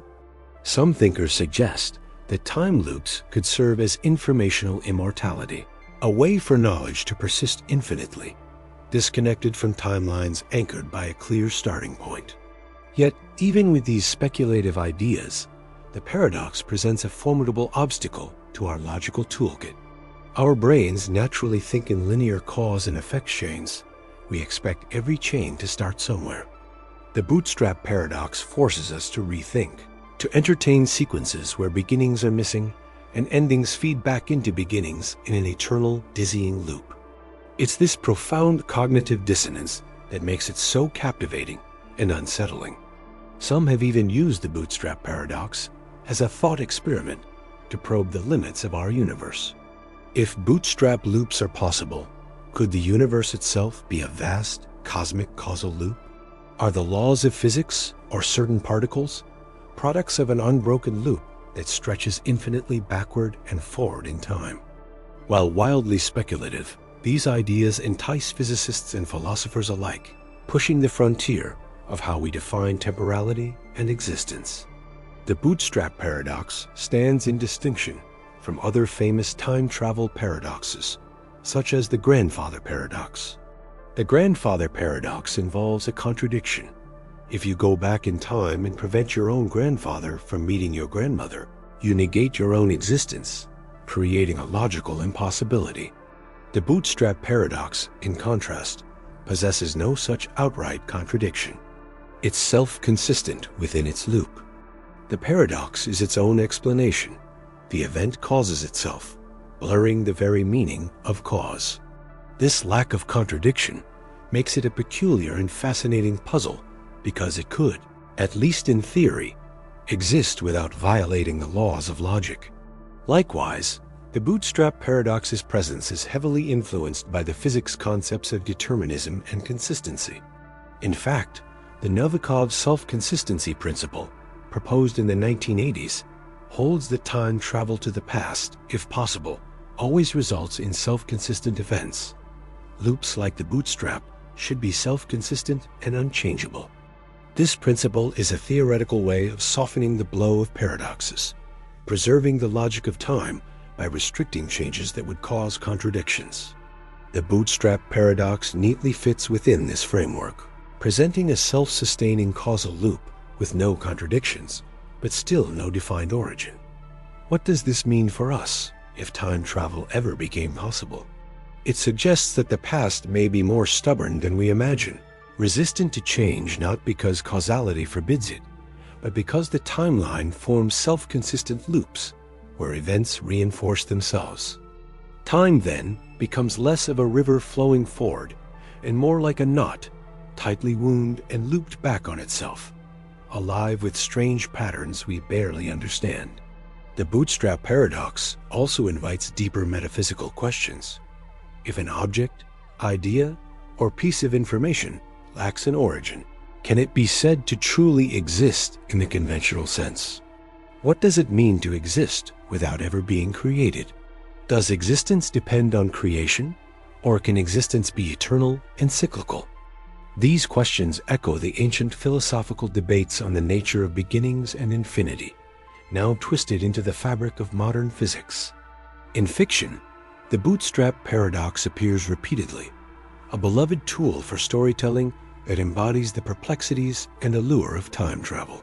From classic science fiction stories to blockbuster movies, characters encounter objects or knowledge from the future, triggering loops that confound both themselves and the audience. These narratives tap into the paradox's inherent drama, the mystery of origins erased, the cyclical puzzles of cause and effect, and the shattering of temporal linearity. In the real world, we have no empirical evidence that anything like a bootstrap loop ever actually happens. Our experience remains stubbornly linear. Causes precede effects, and origins can be traced back, at least in principle. But the bootstrap paradox holds a mirror to the limits of that experience, daring us to consider if time might be stranger than we believe, if cause and effect might fold back, creating loops that defy our intuition. At the edge of scientific understanding, the bootstrap paradox remains one of the most enthralling and confounding mysteries spawned by time travel. It summons us to step beyond the comfortable boundaries of linear time, to wrestle with the unsettling possibility that beginnings sometimes disappear, swallowed by the looping folds of the temporal dimension itself. It's a paradox that invites us to rethink the nature of existence, creation, and reality, a temporal puzzle that haunts the dreams of physicists, philosophers, and storytellers alike.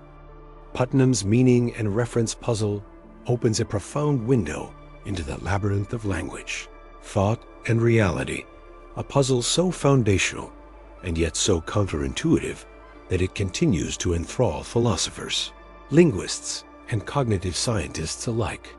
Imagine standing at the crossroads of meaning and reference, trying to decipher how words latch onto the world outside our skulls.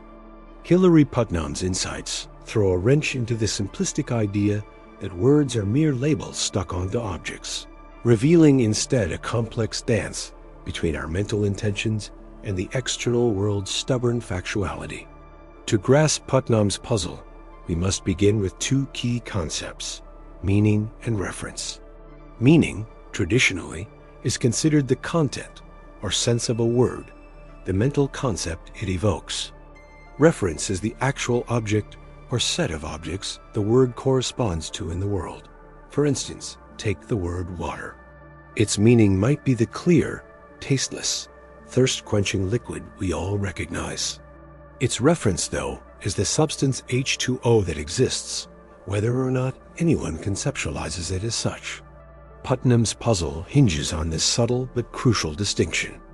Before Putnam, many philosophers believed that meaning was entirely determined internally, that the concept in our heads fixed the reference in the world. If you understand water to mean the clear liquid in lakes and rivers, then the word water must point to whatever fits that description. Sounds straightforward, doesn't it? Yet Putnam crashes this comforting assumption with his famous twin Earth thought experiment. Picture Earth, and beside it a twin Earth, nearly identical in every possible way. The environment, the culture, even the language spoken by twin Earthlings is indistinguishable from ours. However, there's a catch. On twin Earth, the substance called water is not H2O, but a different chemical compound, XYZ. Twin Earthlings call their transparent, drinkable, lake-filling liquid water, just as we do. They have the same concepts, the same linguistic habits, the same mental images when they say water. Now here lies the puzzle. When an Earthling and a twin Earthling both say water, do they mean the same thing? They have identical mental images, identical linguistic contexts, but their words refer to different substances. For us, water refers to H2O. For them, water refers to XYZ. Putnam concludes that meaning cannot be entirely in the head. The environment, The external world partially fixes the meaning and thus the reference of our words. This is a seismic result. It implies that semantic content depends partly on the external world, not just internal concepts. It is an early and pivotal intuition for what would emerge as externalism in philosophy of language and mind. Putnam poetically captures this with his slogan, "Meanings just ain't in the head." But wait, let's dig deeper. Suppose a skeptical philosopher forces you to concede externalism for natural kind terms like water. What about other words? How far does this external dependence stretch? Putnam's puzzle forces us to consider that meaning is a hybrid entity, not a pure product of mental images or cognitive definitions, but a complicated interplay between cognitive states and environmental relations. The meaning of a word partly depends on causal historical connections between speakers and the external objects their words pick out. To further explore this, consider a case Putnam sketches. A community of people at an early stage in history used the word elm to describe a particular kind of tree. Unknown to them, their word actually picks out two very different species that look alike but are not biologically related. Later, botanists discover this distinction and redefine meanings accordingly. Before the discovery, the common speakers had a concept that failed to differentiate these different species, but the extension of their word overlapped two distinct references.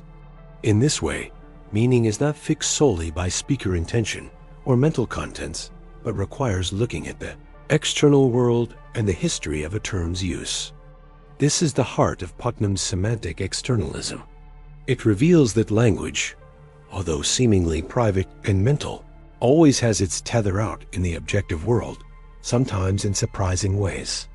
Putnam's puzzle is more than a quirky linguistic thought experiment. It challenges foundational assumptions about knowledge and meaning, especially in epistemology and philosophy of mind. If meanings are partly external, then understanding someone else's language requires not only reading their mind, but also understanding their environmental context and linguistic history. The riddle deepens when considering the implications for cognition. Can mental content be entirely reduced to brain states if meanings are partly external? Can a perfectly replicated brain in a different environment mean the same thing when it utters a word? Putnam's puzzle suggests not. It unravels the neat notion of purely mental content, forcing us to accept a richer, more entangled nature of thought. In the sprawling implications of Putnam's work lies a challenge to computational theories of mind as well. If meaning is not in the head, then cognitive models that treat mental content as mere syntactic symbols or internal representations might be missing something fundamental. Putnam's externalism implies that cognition is embodied, embedded, and environmentally anchored. Let's weave together the threads. Putnam's meaning and reference puzzle rejects the neat, bounded notion that meaning resides solely in mental content. Instead, it paints meaning as a system, one that includes minds, languages, histories, and the external world itself.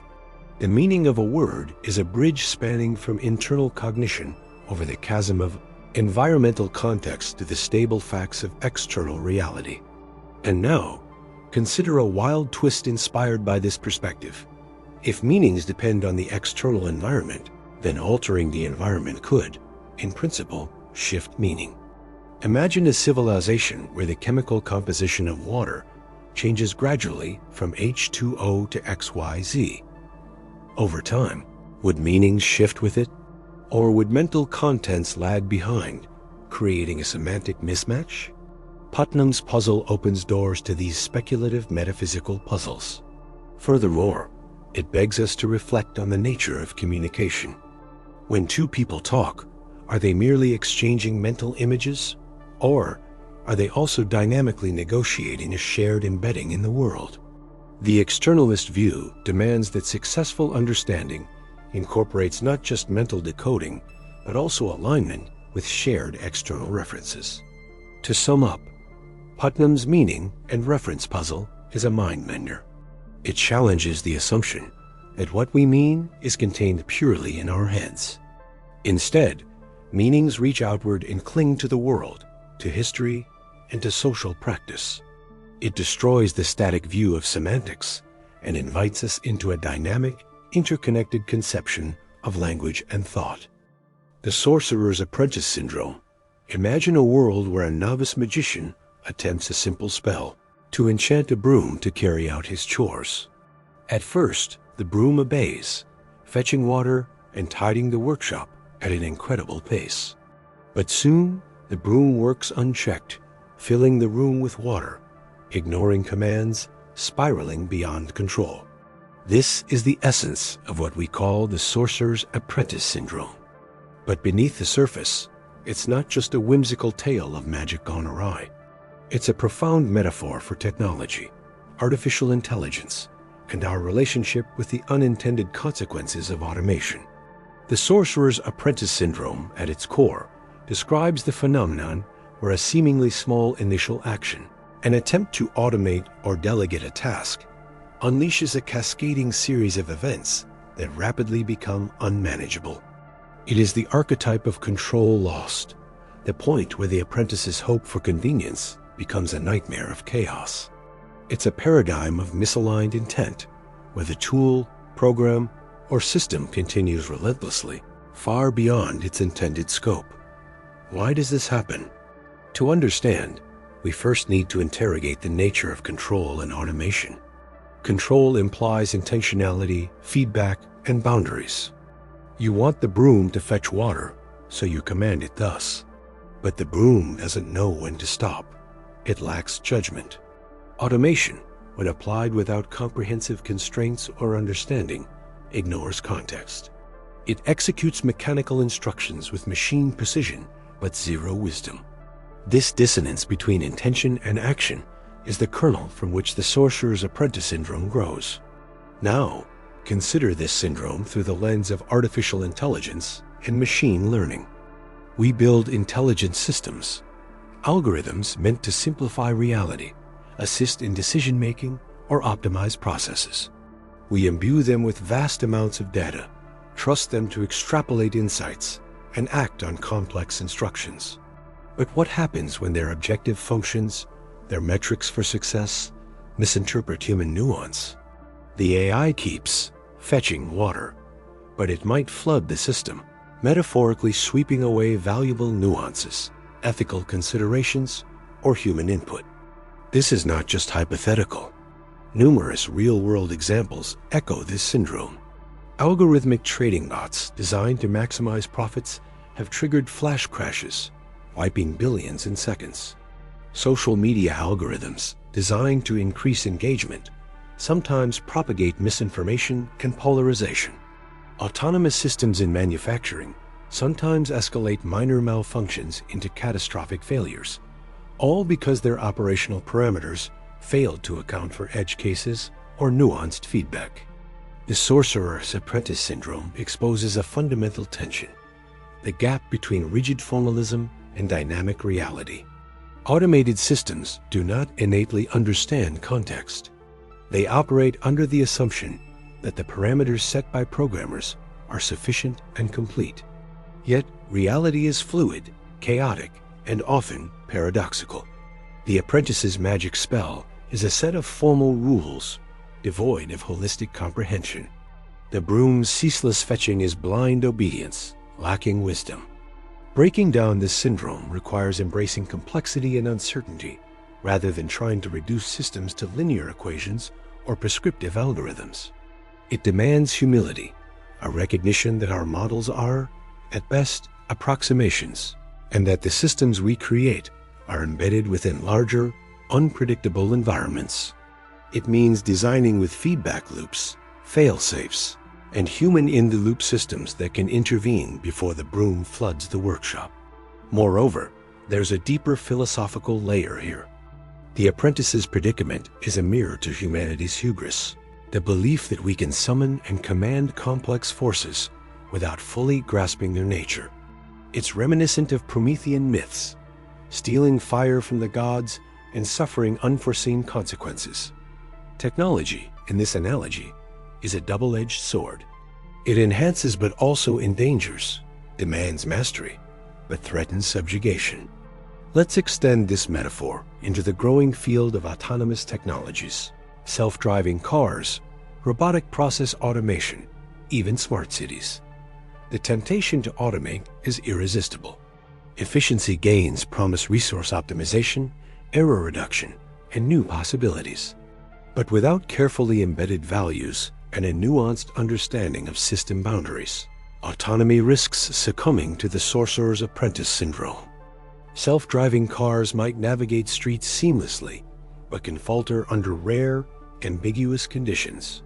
Robotic automation might maximize throughput, but overlook ethical trade-offs or unintended labor impacts. The real challenge is that the more complex the system, the less transparency there is about its internal workings. Black box algorithms and emergent behaviors compound the risk of runaway dynamics. This is the broom multiplying water unchecked. Humans may not just be apprentices but spectators, stunned and powerless as automation accelerates beyond our grasp. Addressing this calls for multi-layered solutions. First, a rigorous specification of goals that include constraints beyond pure efficiency. Ethical, environmental, social parameters encoded as non-negotiable boundaries. Second, the cultivation of interpretability so that we can trace and understand system decisions, reining them in before disaster erupts. Third, the integration of adaptive learning with oversight mechanisms that combine automated efficiency with human judgment. Yet, even with perfect safeguards, the sorcerer's apprentice syndrome warns that complexity breeds unpredictability. Systems interacting with complex environments produce nonlinear dynamics, feedback loops, and propagating errors. Sometimes, the best we can do is move from complete control to resilient adaptation, to build systems designed not to be perfectly correct, but resilient to failure modes. Here, the idea of anti-fragility becomes crucial. If we recognize that mistakes, misfires, and cascade failures are inevitable, how do we build systems that learn and grow stronger through these perturbations? How do we shift from fearing the apprentice's broom to dancing with it, anticipating its movements and shaping its trajectory dynamically? This reframing demands a new mindset toward technology and control itself. Rather than dictator-engineer commanding from above, we become collaborative stewards, co-evolving with our systems in a shared ecosystem. Our relationship to technology transforms from control to dialogue, from command to mutual attunement. In this dance, the sorcerer's apprentice syndrome is not a failure, but a call to evolve, to deepen our wisdom alongside our machines. It also invites us to rethink education, not just of specialists, but of every user, designer, and policymaker. To prevent runaway automation, everyone must cultivate systemic thinking, critical awareness, and ethical reasoning. Magic, after all, is not just spells, but the art of understanding hidden forces. We cannot outsource agency entirely. Even as we automate, responsibility remains profoundly human. In closing, the Sorcerer's Apprentice Syndrome is more than a quaint cautionary tale. It embodies the paradox of modernity, our drive for mastery entangled with the complexity of the systems we inhabit. It challenges us to question assumptions, embrace uncertainty, and forge new paradigms of control. Will we be doomed novices, overwhelmed by our own creations? Or will we become wise sorcerers, crafting alliances with the forces we unleash? The answer lies flickering in that enchanted workshop, where the broom swishes and splashes, an eternal dance between order and chaos, control and surrender, automation and wisdom. Our future depends on how we learn to choreograph this dance. The circular time paradox. Time is something we all think we understand. It moves forward, moment by moment, from past to future. We measure it with clocks, calendars, and the steady beat of our own hearts. But what if time wasn't a line? What if it wasn't a simple, one-way arrow? What if time was circular? And not just circular in a philosophical or poetic sense, but literally, physically circular, a loop with no beginning and no end. And when you try to make sense of that loop, you end up tangled in something called the circular time paradox. Imagine a world where time loops back on itself, like a perfect circle. Events today lead to tomorrow, and tomorrow inevitably cycles back to today, not in repetition, but as a causal loop. Cause and effect spiral into each other endlessly. What happens in the future can change the past, and what happened in the past depends on the future. Sounds like a sci-fi cliché? Maybe, but this is the foundation for a paradox that seriously messes with our understanding of reality. The key problem with circular time is causality. We take cause and effect for granted. Causes come first, effects come later. But in a loop, cause and effect become indistinguishable. Imagine a situation where you receive a letter that contains instructions on how to build a time machine. You build the machine, travel back in time, and deliver those exact instructions to your past self. Where did the instructions originate? They exist because they exist, with no original source. This is commonly called a bootstrap paradox or an ontological paradox, but if you frame it in circular time, it's the same fundamental problem. Information, or even physical objects, appear without a beginning, trapped in a timeless loop of causation. Now think bigger. Suppose your entire life is a loop.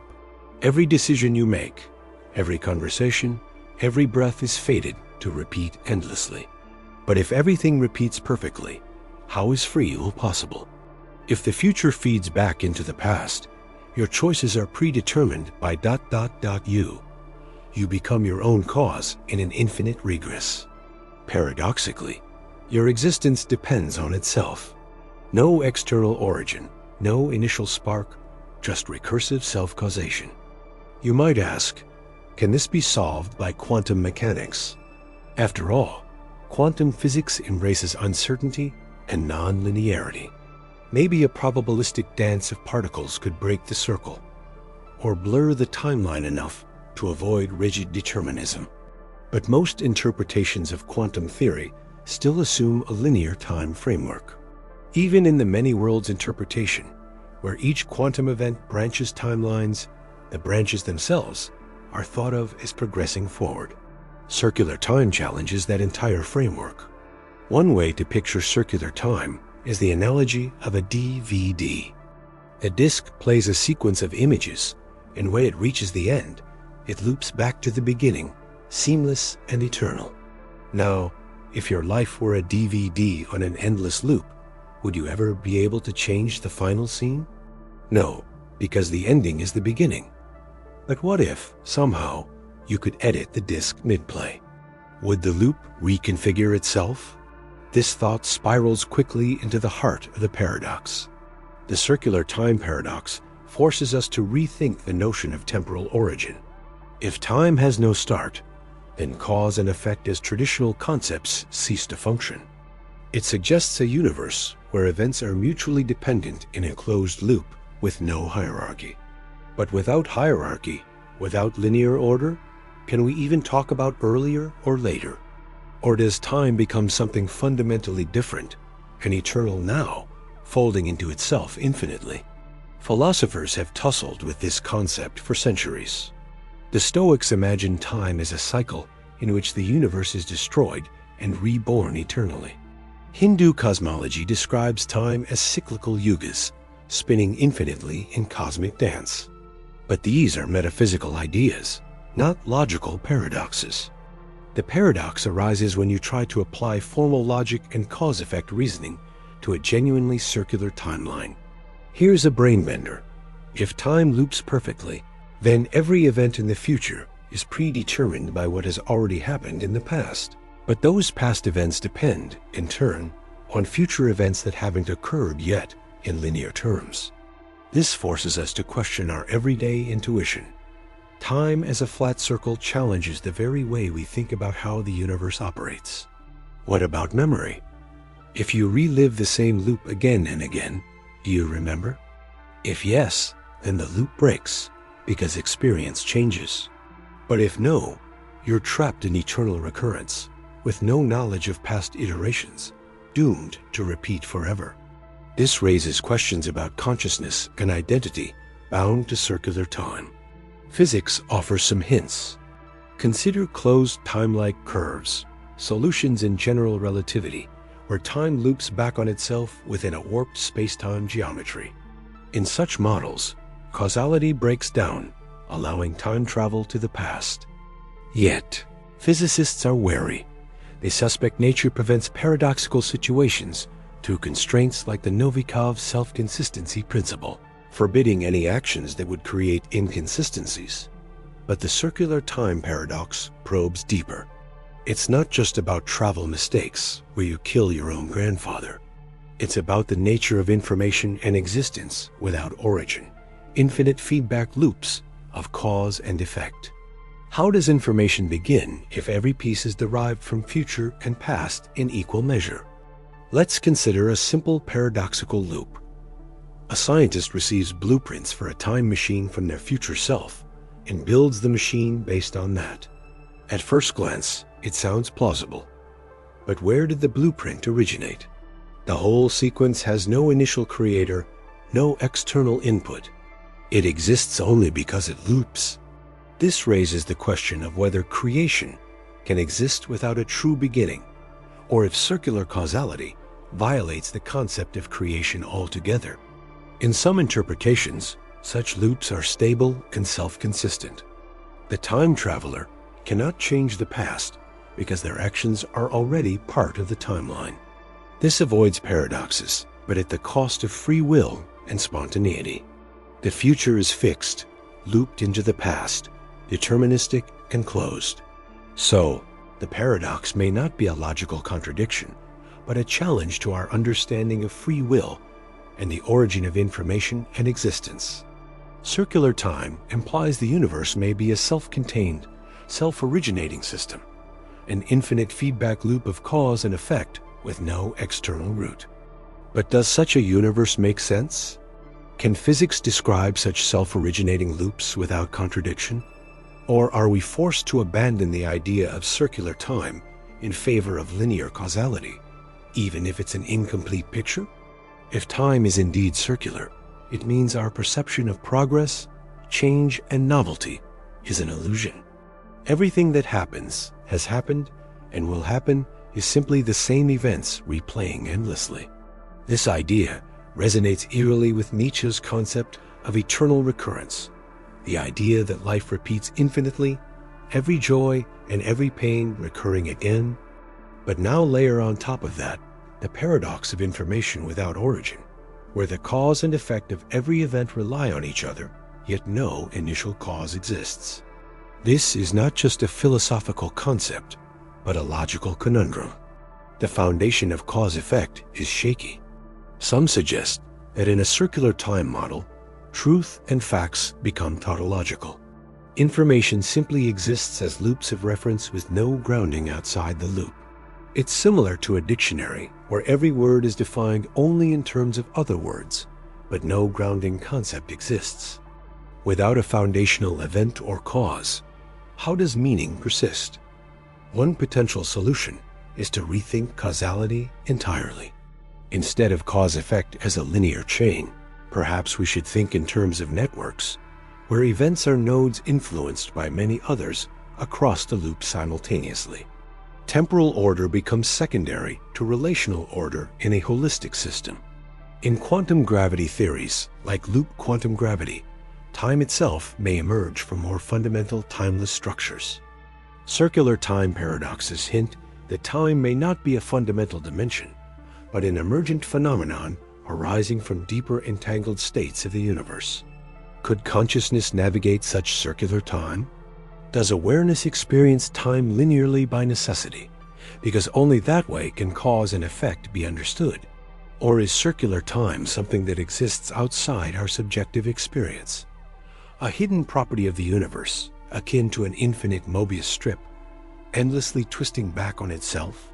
The paradox forces us to question the nature of existence. Where did the universe come from?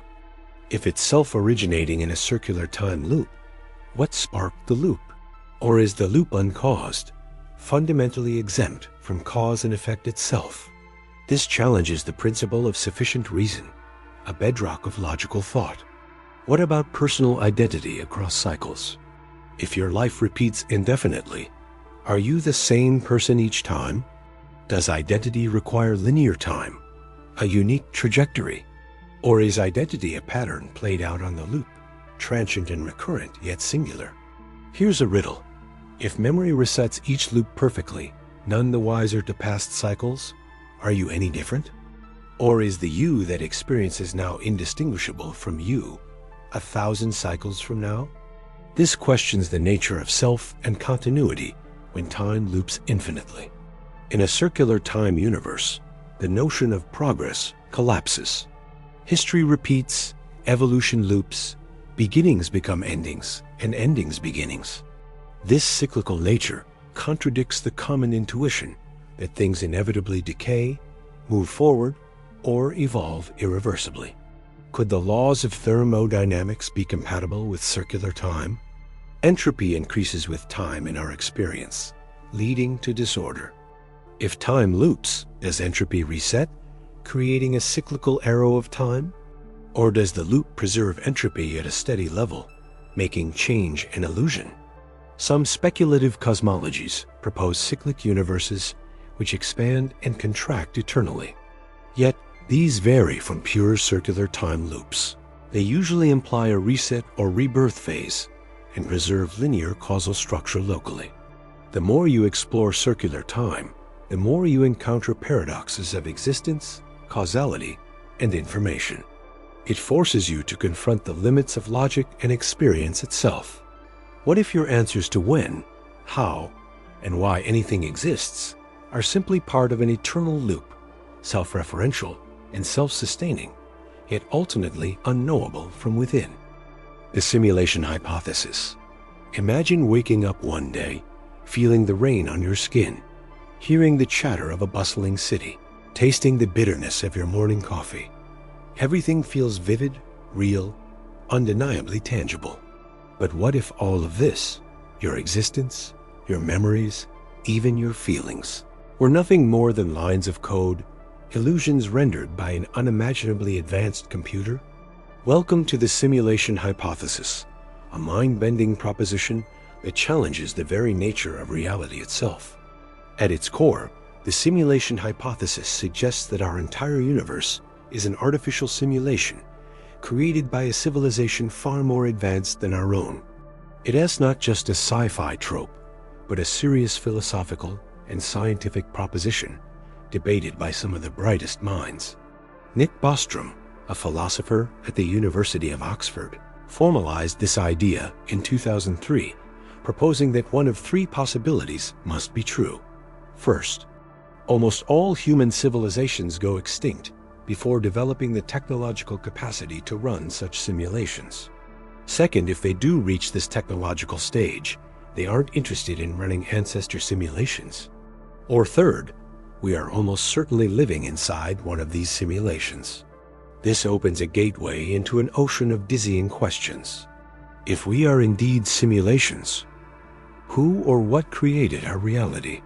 Are we just digital ghosts trapped in a cosmic video game? Can we ever escape or even manipulate the code of our existence? The boundaries between what is real and what is virtual begin to blur, shaking the very foundation of what it means to be alive. Consider the exponential growth of computing power. In just a few decades, we've moved from room-sized machines barely capable of basic calculations to smartphones more powerful than the computers that sent humans to the moon. By extrapolating this trend into the future, it doesn't seem far-fetched that a society might develop computers powerful enough to simulate entire universes, complete with intelligent beings that perceive their world as real. If these simulations multiply, the number of simulated realities could vastly outnumber the one original base reality.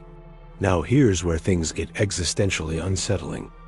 If simulated realities vastly outnumber the original reality, statistically, it becomes more probable that we are living in a simulation rather than in the original physical universe.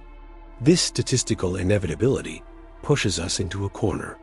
Either we're nearly the first civilization ever to reach this level of advancement, or we are in a simulation. The latter possibility flips our worldview upside down. But how would you even begin to test for this? Can a simulated universe leave detectable clues in the cosmic background? Some physicists search for pixelation at the smallest scales, like the grid of a computer screen behind the illusion. Others consider anomalies in physical constants or unexpected glitches in the laws of physics that might hint at underlying computational constraints. Here's a tantalizing idea. Quantum mechanics itself might be consistent with a simulated universe. The weirdness of superposition, entanglement, and the collapse of the wave function could resemble computational shortcuts or rendering techniques in a cosmic machine. Could quantum uncertainty be the universe's way of optimizing its own simulation? And yet, this also opens a paradox. If our universe is a simulation, are we programmed for free will? Or are our choices merely predetermined lines of code written by some cosmic programmer? The illusion of choice might be just that, an illusion crafted so perfectly that we can't distinguish it from true autonomy. Delving deeper, consider consciousness. If we are conscious simulated beings, what is the nature of consciousness? Does it emerge naturally from complex code? Or is our sense of self a unique phenomenon that no computer program can truly replicate? Philosophers debate whether a simulation could possess genuine consciousness, or if we would just be sophisticated automatons following scripted patterns. Some neuroscientists and AI experts argue that consciousness arises from information processing, regardless of the substrate. If so, a sufficiently complex simulation could generate conscious minds indistinguishable from real ones. This would mean that simulated entities like us have experiences as vivid and genuine as those of biological beings.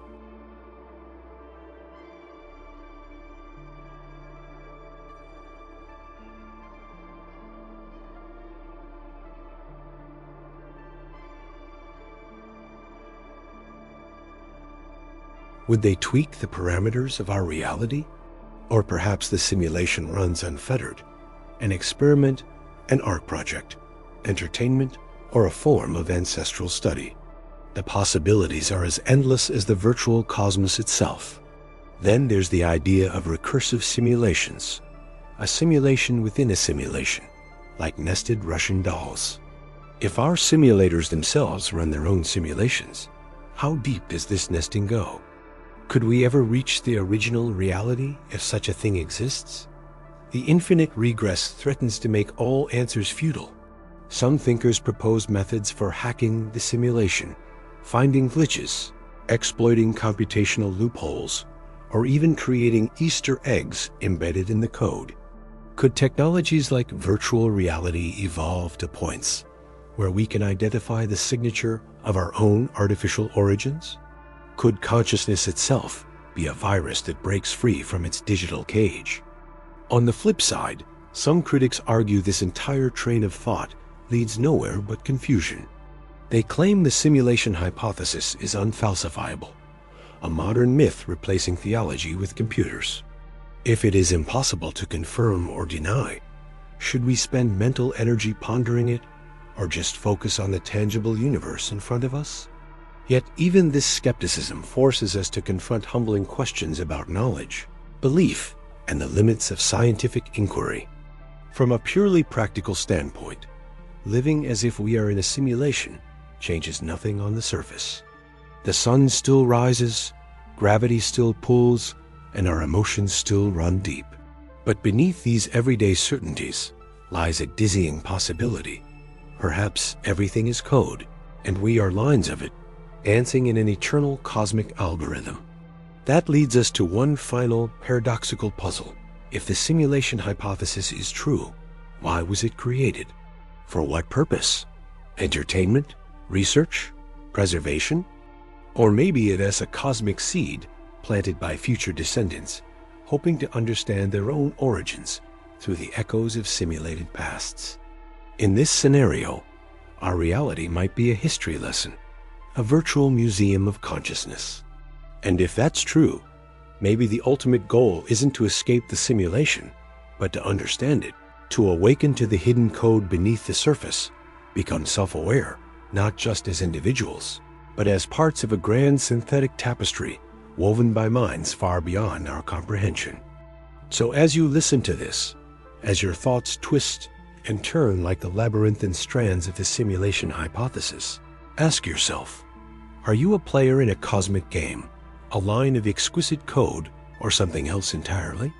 And whatever your answer, remember, sometimes the greatest journey is not through space or time, but into the strange layers of reality itself. The inverted spectrum problem. Imagine waking up one day and the world appears utterly unfamiliar. Not because the objects or their shapes have changed, but because the colors you see don't match what you remember, or what everyone else describes. What you once called red now looks like what your friend calls green. The sky blazes not in serene blue, but in a shade they insist is yellow. The problem is, you have no external way of proving your experience is different from theirs. This is the heart of the inverted spectrum problem, a philosophical puzzle that stirs the deepest questions about perception, consciousness, and the very nature of reality.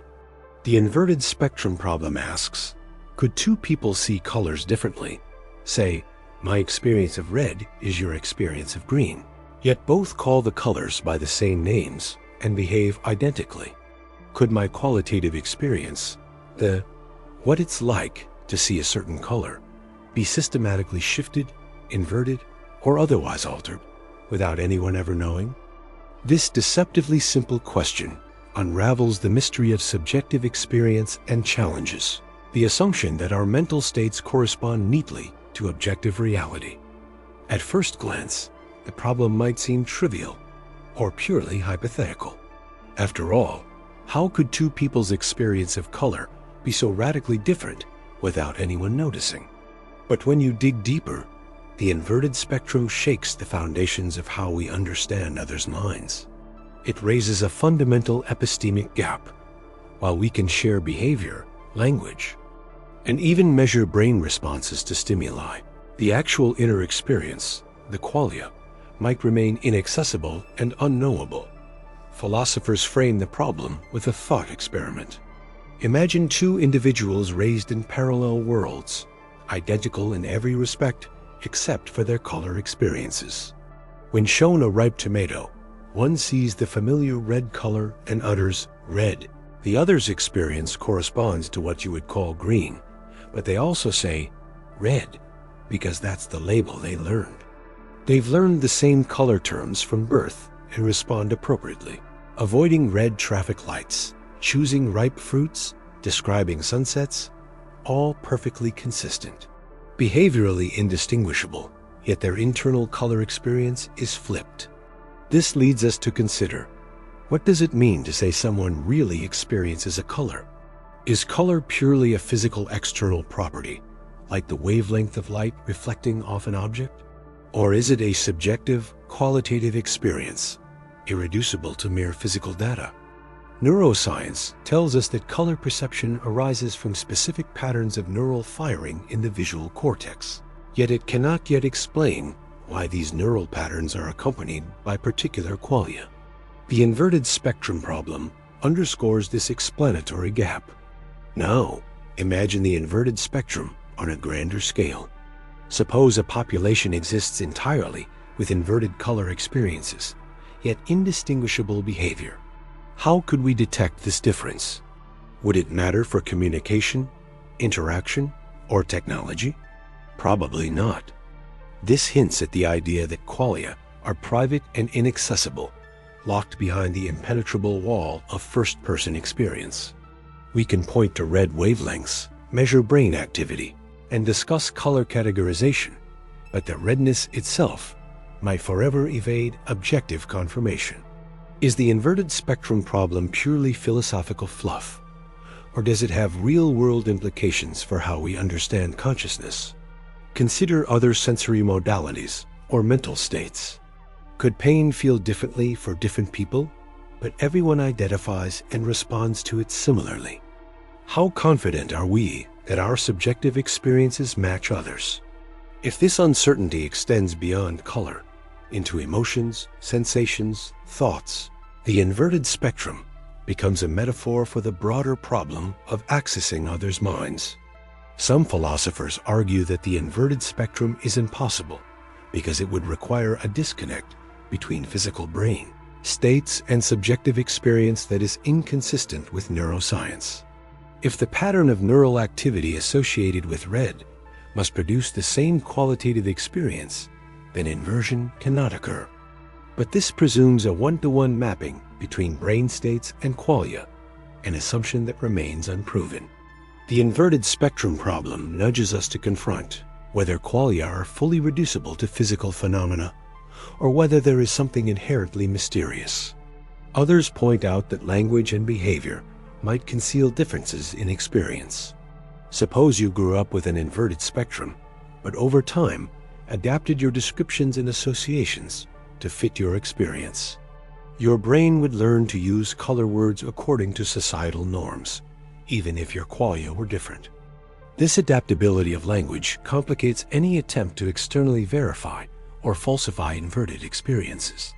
To dig even deeper, imagine a world where robots or artificial intelligences experience colors.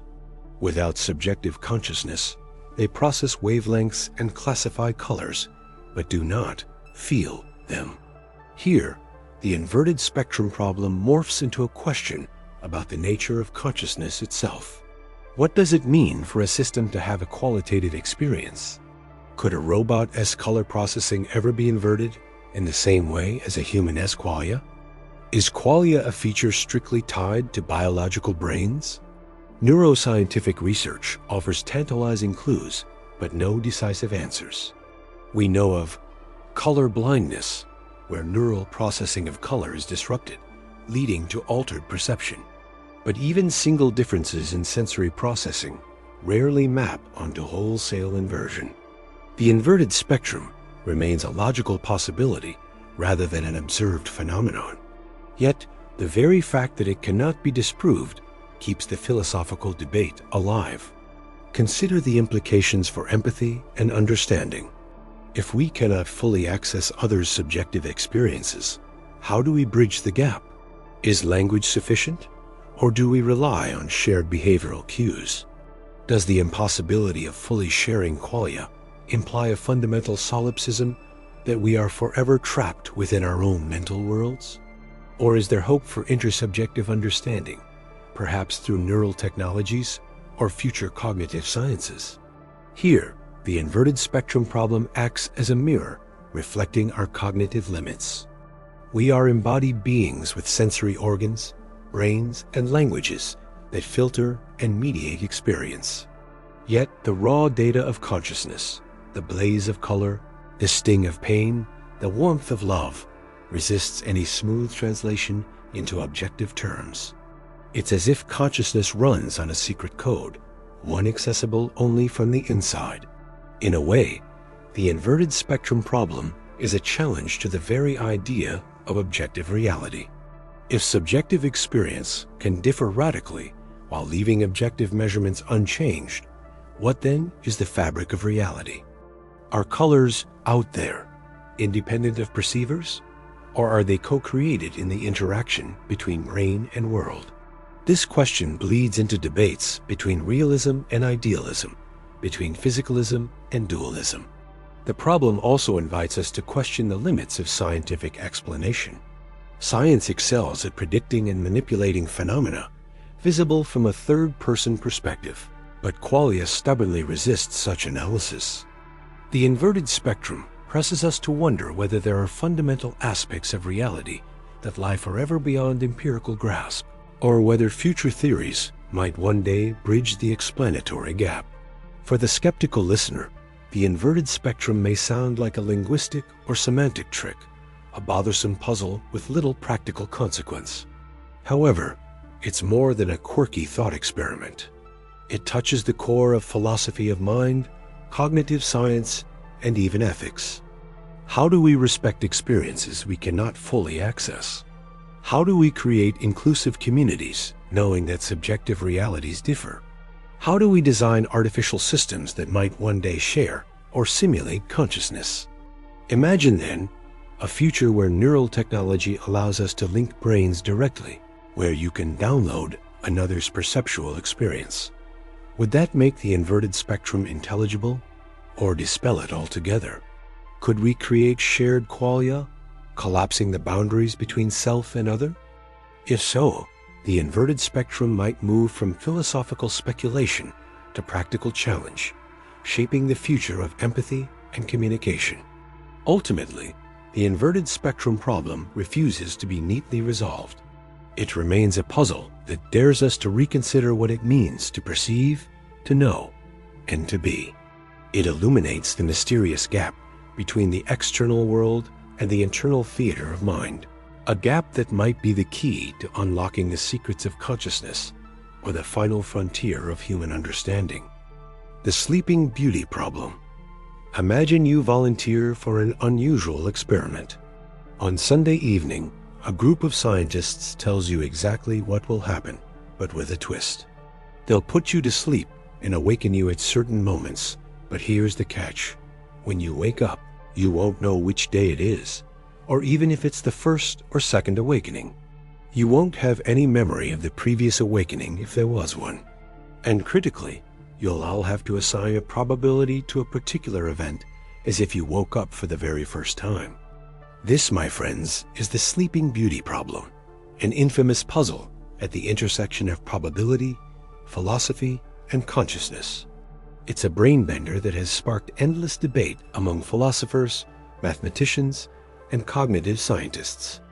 And it challenges our very intuitions about belief, evidence, and self-location. Here's the setup.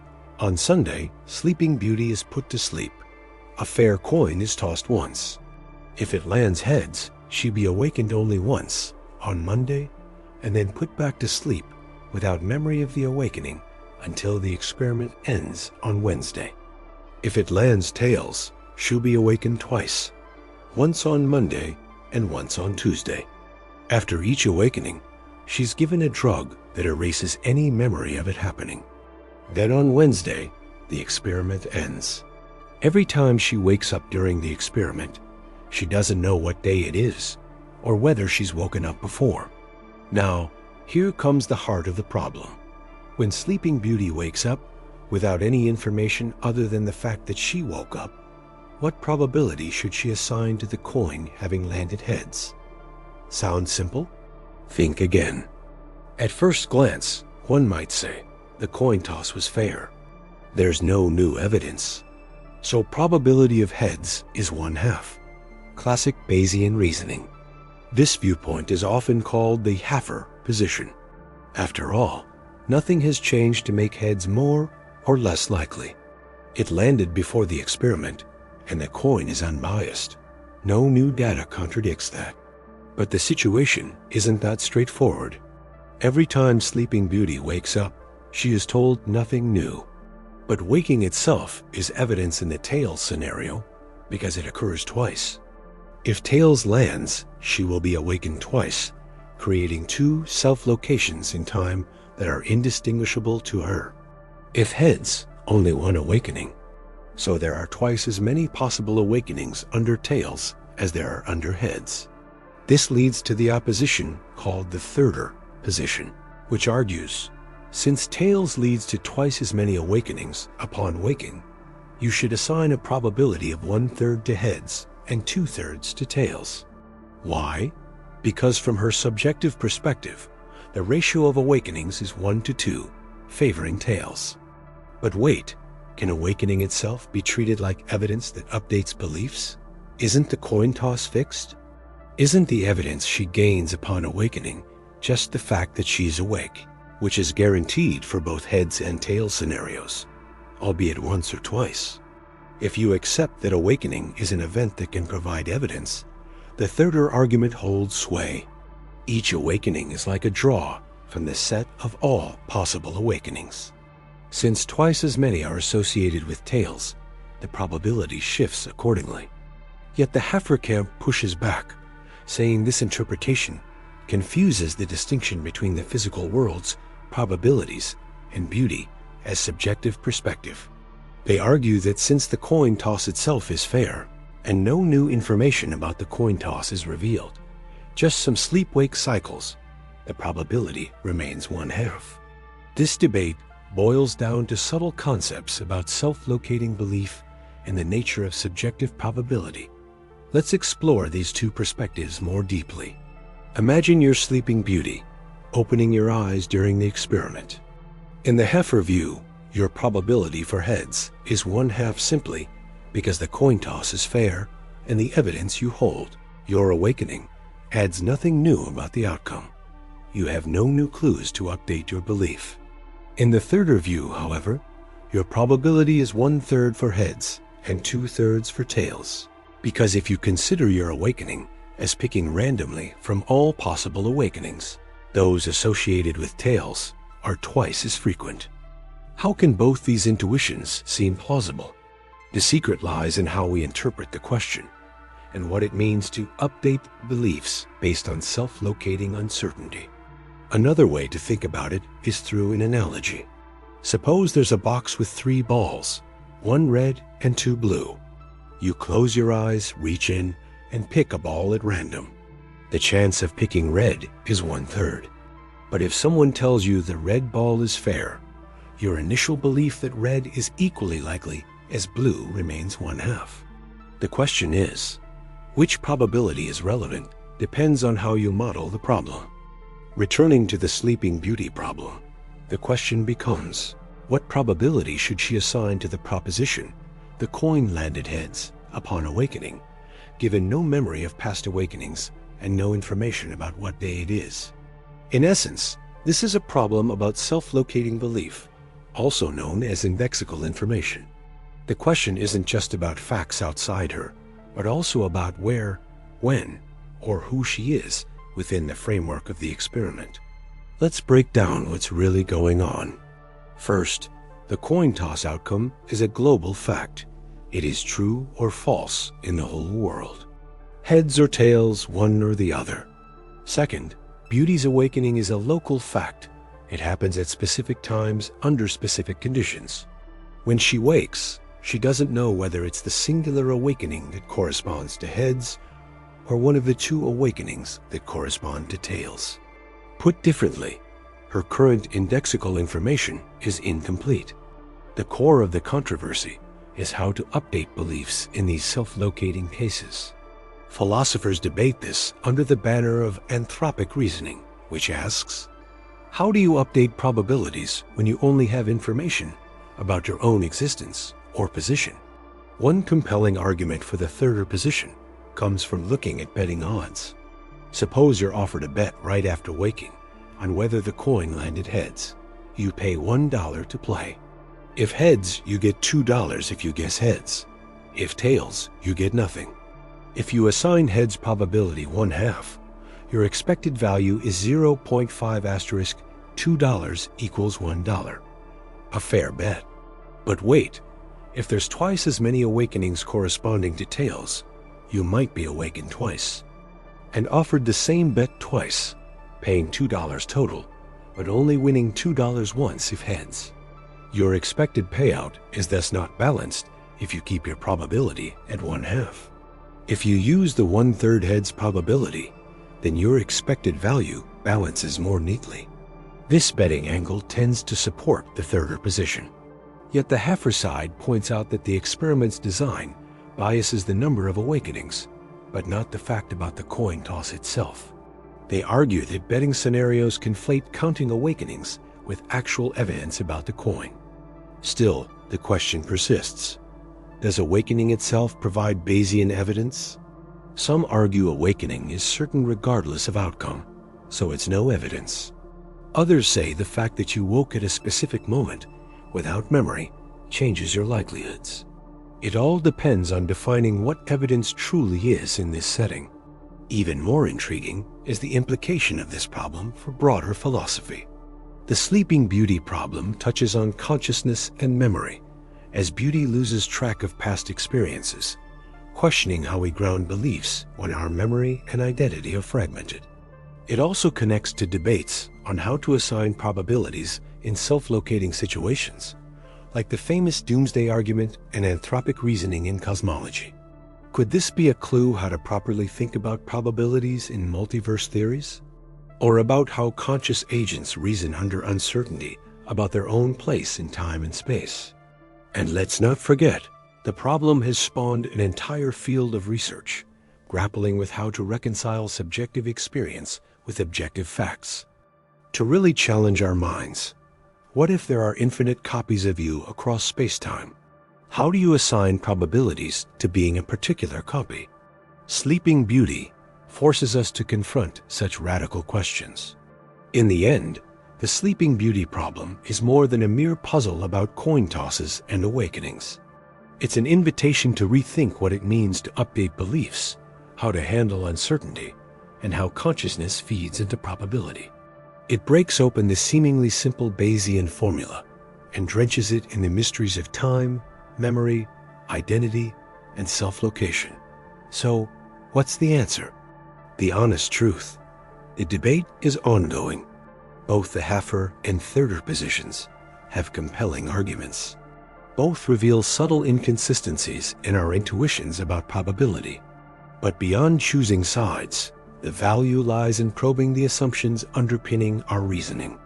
In the spirit of deep logic, it teaches us to question our frameworks, to recognize when evidence is not just external, but embedded in our perspective, our place in time.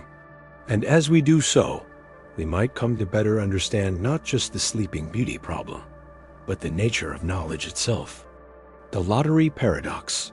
Imagine standing in a grand auditorium filled with 1,000 people, each clutching a lottery ticket. The prize? A life-changing sum of money, enough to transform fortunes overnight. Now, here's the kicker. The lottery is fair, and exactly one ticket will win, but it's impossible to know which one. Each ticket has a 0.1% chance of winning, a tiny probability that feels almost negligible on its own. You might think, my ticket won't win. It's safe to assume it's a loser. But here's where things get interesting. The moment every individual thinks this, a collective certainty emerges that no ticket will win, which is a blatant contradiction to the setup. This conundrum is known as the lottery paradox, first articulated by the philosopher Henry E. Kiberg Jr. in 1961, and it has since fascinated and perplexed logicians, epistemologists, and probabilists alike. At its core, the paradox challenges our intuitions about knowledge, belief, and rationality, confronting us with a thought experiment that seems simple but spirals quickly into deep logical turbulence. Let's break down the paradox step by step. Start by considering a single ticket. Since the probability of it winning is extremely low, say 0.001, rationality suggests you can justifiably believe that this ticket will lose. After all, believing it will win would be irrational given the numbers. Apply this reasoning ticket by ticket, and each belief seems individually reasonable. But then, conclude that all tickets will lose. Now, does that belief hold up? It cannot, because we know for certain that one ticket must win. So, your belief system becomes unstable, oscillating between rational individual judgments and an irrational collective conclusion. Why is this a paradox? Well, it reveals a tension between three seemingly plausible principles. First, that rational belief must be based on high probability. Second, that it is rational to aggregate all your individually rational beliefs. And third, that you cannot rationally hold contradictory beliefs. The lottery paradox forces us to choose which of these principles to let go, because all three cannot coexist peacefully. The lottery paradox 1 might attempt to resolve the paradox by denying that high probability alone suffices for rational belief. After all, just because something is very probable doesn't guarantee it's true. Perhaps rational belief should require absolute certainty, or at least a probability so close to one as to be practically indistinguishable from certainty. But this response is unsatisfactory to many, because it demands an unrealistically rigid standard of belief, effectively collapsing most everyday reasoning into a state of skepticism. We constantly accept high probability statements as rational beliefs in our daily lives. The sun will rise tomorrow. My flight will be on time. Or, it probably won't rain today. Alternatively, some argue that rational beliefs are not closed under conjunction. This means that while it might be rational to believe each ticket will lose, it is not rational to believe that all tickets will lose simultaneously. In this view, rationality can tolerate holding multiple, highly probable beliefs without requiring us to believe their logical conjunction, where it becomes improbable or impossible. This solution feels pragmatic, but somewhat unsatisfying. Why then do we demand logical coherence in other domains, if not here? We can dive deeper by inspecting the notion of rational belief itself. Philosophers distinguish between belief, acceptance, and mere probability judgment. Maybe rational belief, as a psychological state, should not be conflated with mere statistical likelihood. Instead, we might employ a graded approach, perhaps considering belief as a binary state is the problem. If we think in degrees of belief or credences, numerical measures representing confidence levels, the paradox alleviates. This brings us into the territory of Bayesian epistemology, which interprets rational belief through the lens of probability theory. Here, beliefs are updated based on evidence, maintaining coherence via probability axioms. According to Bayesians, it's perfectly rational to have high credence that each individual ticket loses, but you simultaneously retain a credence that one ticket wins, avoiding the contradiction that arises with binary beliefs. The paradox thus becomes an artifact of dichotomous belief attribution rather than genuine logical conflict. Yet even Bayesian approaches face challenges. For example, if you accept all high probability individual propositions as rational belief, how do you avoid outright contradiction? The problem remains when we insist on treating rational belief as something categorical. Many epistemologists suggest that while Bayesianism provides a powerful framework, it doesn't fully resolve all the nuances of how humans psychologically commit to beliefs in natural language and decision-making contexts. Look closer at the paradox from a decision-theoretic perspective, and things twist further. Imagine you're about to act, say, by betting on your ticket. The expected utility calculation suggests it's irrational to bet on a losing ticket. Yet when you hold the belief that your ticket will lose, betting is irrational. This hints toward a dissonance between belief and action, where rational belief may not always align with rational action, complicating the notion of belief itself. Moreover, consider the social dynamics of the lottery paradox. It raises questions about collective epistemology. What does it mean for a group to hold rational beliefs? While each individual's belief is rational, their ensemble gives rise to an irrational collective belief. This resembles large-scale phenomena in politics or science, where individual reasonableness doesn't guarantee collective truth. The paradox casts light on the fragility of collective epistemic systems, adding a layer of complexity in understanding group rationality. Some have even pondered the paradox through the lens of formal logic. Non-monotonic logics, which allow for the withdrawal of conclusions in the light of new evidence, seem promising tools to model rational belief in the lottery context. Perhaps rational belief isn't deductively closed, and rational agents can suspend belief in some conclusions when inconsistency looms. This helps reflect the fluidity of belief formation and revision, but at the cost of abandoning classical logical ideals. Taking a step back, the lottery paradox is not just a dry formal puzzle. It's a window into our cognitive architecture, challenging foundational notions about how we trust probabilities, commit to beliefs, and act rationally. It asks, are our deeply ingrained logical standards too idealized for real, uncertain scenarios? Should we rethink the relationship between probability, belief, and knowledge to better fit the messiness of our everyday cognition? To appreciate the paradox fully, Imagine this. Suppose you read a weather forecaster who assigns a high probability to no rain tomorrow. You personally, based on this, confidently bring an umbrella-less umbrella because it's rational to believe it won't rain. But take all the forecasts for every location on a continent and combine them, there will certainly be rain somewhere. Your rational individual belief seems at odds with the overwhelming certainty that your belief. S conjunction is false at the collective level. This mirrors the lottery paradox, highlighting that human rationality must flex when scaling from isolated beliefs to collective certainties. Philosophers and logicians have spent decades grappling with this paradox because it reveals cracks in our understanding of epistemic rationality. It even pushes into areas like artificial intelligence and machine learning, where systems must update beliefs with incomplete and probabilistic information without falling into inconsistent or irrational states. Today, the lottery paradox remains a vibrant topic of debate. It informs discussions on evidence thresholds for belief, the nature of knowledge, and the philosophy of probability. It even touches on ethics. How should rational agents handle uncertainty and act upon beliefs informed by statistical inevitabilities? The paradox of the criterion. Imagine you want to find truth. Not just any truth, but solid, reliable, undeniable truth. The first thing you must ask yourself is simple. How do you know something is true? Sounds straightforward, right? But here lies the paradox.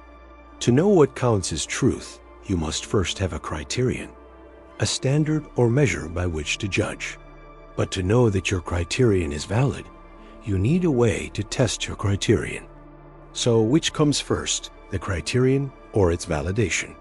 This looping question traps us in a logical maze. Welcome to the paradox of the criterion, one of epistemology's most perplexing puzzles. This paradox arises at the heart of knowledge itself. Epistemology, the study of knowledge, revolves around a fundamental question. How do we distinguish true beliefs from false ones? Our answers have always relied on criteria, rules, or methods to separate knowledge from error. But as the paradox exposes, relying on a criterion demands knowing it is reliable. To know it is reliable demands another criterion. And so, the chain extends infinitely or collapses in a circle. Trying to escape this dilemma challenges us to reconsider what it means to know anything at all. The paradox was initially discussed by the ancient skeptic Agrippa, but it was philosopher Roderick Chisholm who crystallized it in modern terms.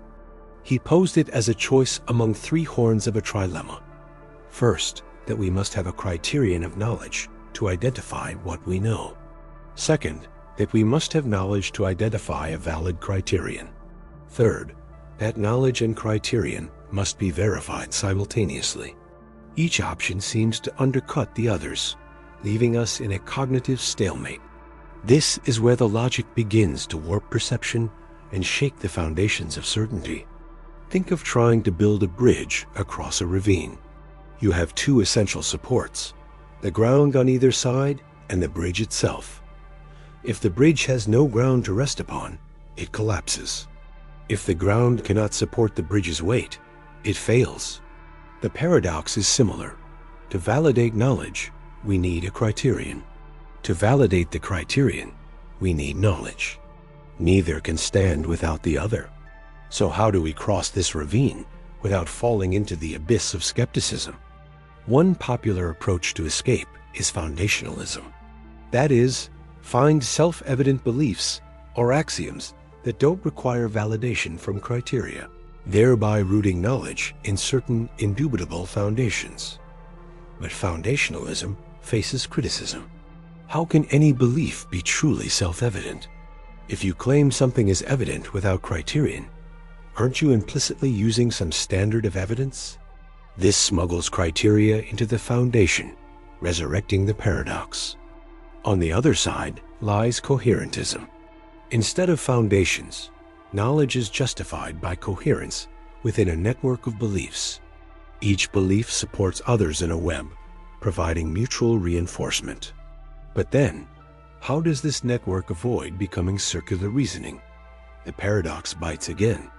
Without an external criterion, can coherence alone guarantee truth? Or does it only guarantee internal consistency, allowing false beliefs to sneak through if they fit neatly into the web? Some twist the paradox into skepticism. If we cannot determine the criterion a priori and cannot verify knowledge without it, maybe we cannot know anything for sure. Radical skeptics use the paradox of the criterion to argue that all knowledge claims are suspect, forever sitting in a limbo of uncertainty. But isn't that conclusion itself a claim to knowledge?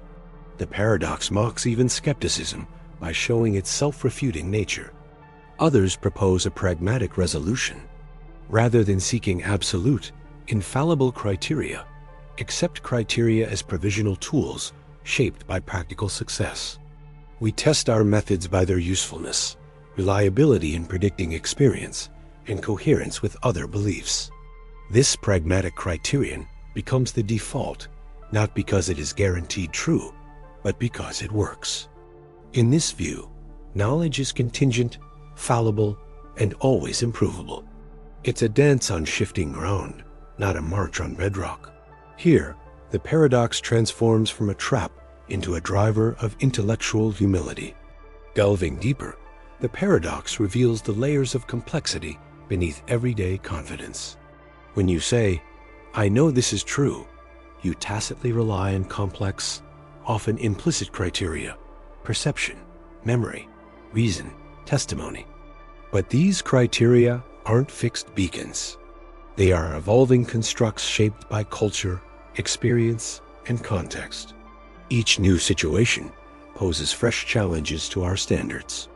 This dynamic interplay means the paradox of the criterion isn't merely an abstract puzzle, but a lived condition of human cognition.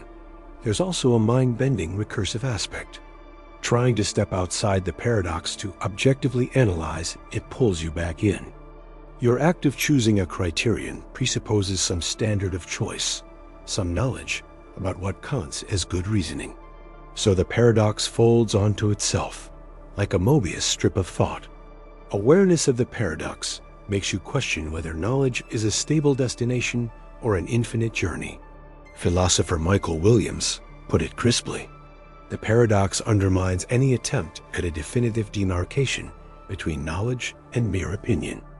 If every attempt at setting the boundary depends on knowing the boundary first, the line itself becomes blurred, fluid, and subjective.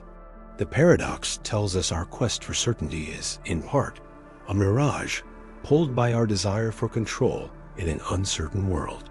But does the paradox mean we should throw up our hands and surrender? Not necessarily. It invites intellectual humility and creativity. Instead of seeking an impossible absolute, embrace a reflective equilibrium. Balance our criteria, beliefs, and experiences in constant revision. This is not weakness, but a more mature epistemology, acknowledging our limits and the provisional nature of knowledge. In cognitive science, this paradox is echoed. The brain tries to distinguish signal from noise using internal models, criteria developed through evolution and learning. These are never perfect, always heuristics, shaped by survival needs rather than pure logic. The paradox of the criterion, then, mirrors our neural architectures. Certainty is never guaranteed. It is an emergent property of dynamic systems wrestling with ambiguity. The paradox challenges artificial intelligence and machine learning too. How can an AI know if its internal criteria for truth or classification are valid? It must rely on data, training, and feedback loops, but these are not infallible. The ASA criterion is contingent on its programming and environment, drifting as data changes. Here, the paradox isn't philosophical fancy, it's practical engineering complexity. To wrap around this paradox is to stare into a cognitive abyss that reveals the profound insecurity at the heart of knowledge. It forces a radical questioning. Can we ever escape the circle, the infinite regress, or the skeptical block? Or is knowing itself a performative act, something we do not attain? The paradox of the criterion pushes us to view knowledge not as a fortress, but as a labyrinth, intricate, winding, and endlessly fascinating. The experience machine.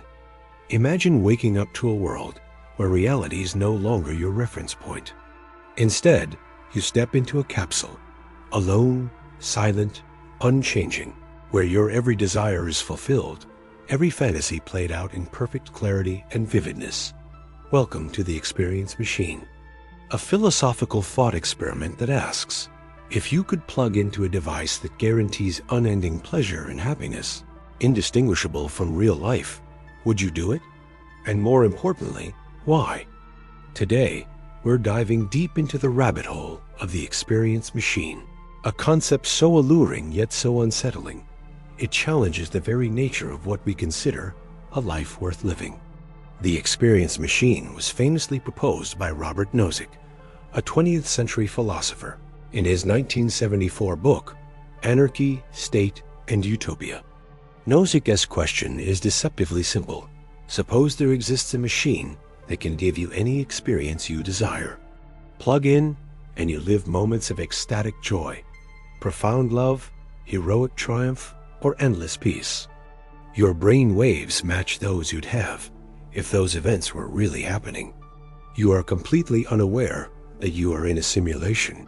Would you choose to plug in? Or would you rather remain in reality with all its uncertainties, disappointments, and pain? Nozick's intended point is to show that we value more than pleasure alone. If the sole goal of life was to maximize pleasure, a hedonistic worldview, then everyone would enthusiastically choose the machine. Yet, something in human nature seems to rebel at the idea of living an illusion, no matter how pleasurable. But why? What is it about real, messy existence that makes us hesitate to escape into flawless simulation? Let's pick apart the layers. First, consider the premise that all experience is just experience. If subjective feeling of pleasure is all that counts, then the machine offers the perfect life. Pain, suffering, struggle, gone. What remains is pure, untainted bliss. Imagine the most exquisite sensations, soaring through a sky of stars, feeling the warmth of a loved one's embrace, triumphing over impossible odds. And the machine produces such experiences with flawless precision. In the machine, there's no waiting, no loss, no heartbreak, only an eternal symphony of positive experience. So why not choose that path? What are the arguments against plugging in? Nozick's most compelling objection is that humans care about living our lives, not just having certain experiences. We want to actually do things, to shape reality, to accomplish. The experience machine delivers the illusion of doing these things, but not the actual acts themselves. For example, you might experience writing a great novel or climbing a mountain, but these achievements aren't really yours. They are scripted for you. You never actually pick up the pen or grip the rocky crags, and the mountain remains unconquered. It is a staged show. This is where the core of the dilemma lies. Is an imitation of life as valuable as life itself? Or does the authenticity of our actions, the concrete reality of events, contain an intrinsic value? Plugging into the machine is like opting for a counterfeit currency.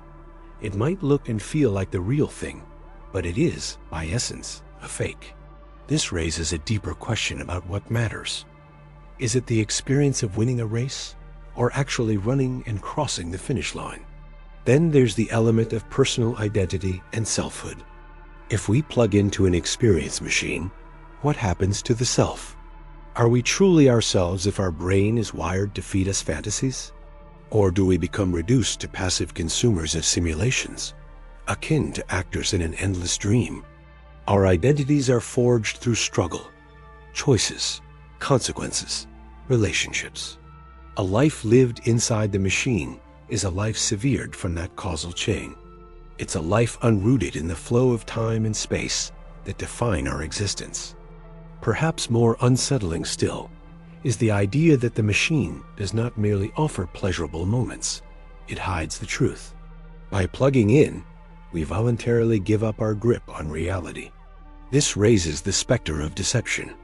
If truth matters to us, if there is value in engaging with the real world and understanding it, even if that understanding brings discomfort, then the experience machine is a form of self-imposed blindness. We retreat, not just from pain, but from truth itself. On the flip side, advocates of the machine might argue, what is truth if it brings suffering? Isn't the ultimate goal happiness? And cannot happiness be achieved without the complications of messy reality?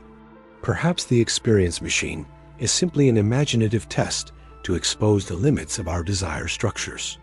Maybe the reluctance to plug in is a hangover from outdated values that unfairly privilege authenticity over pure well-being.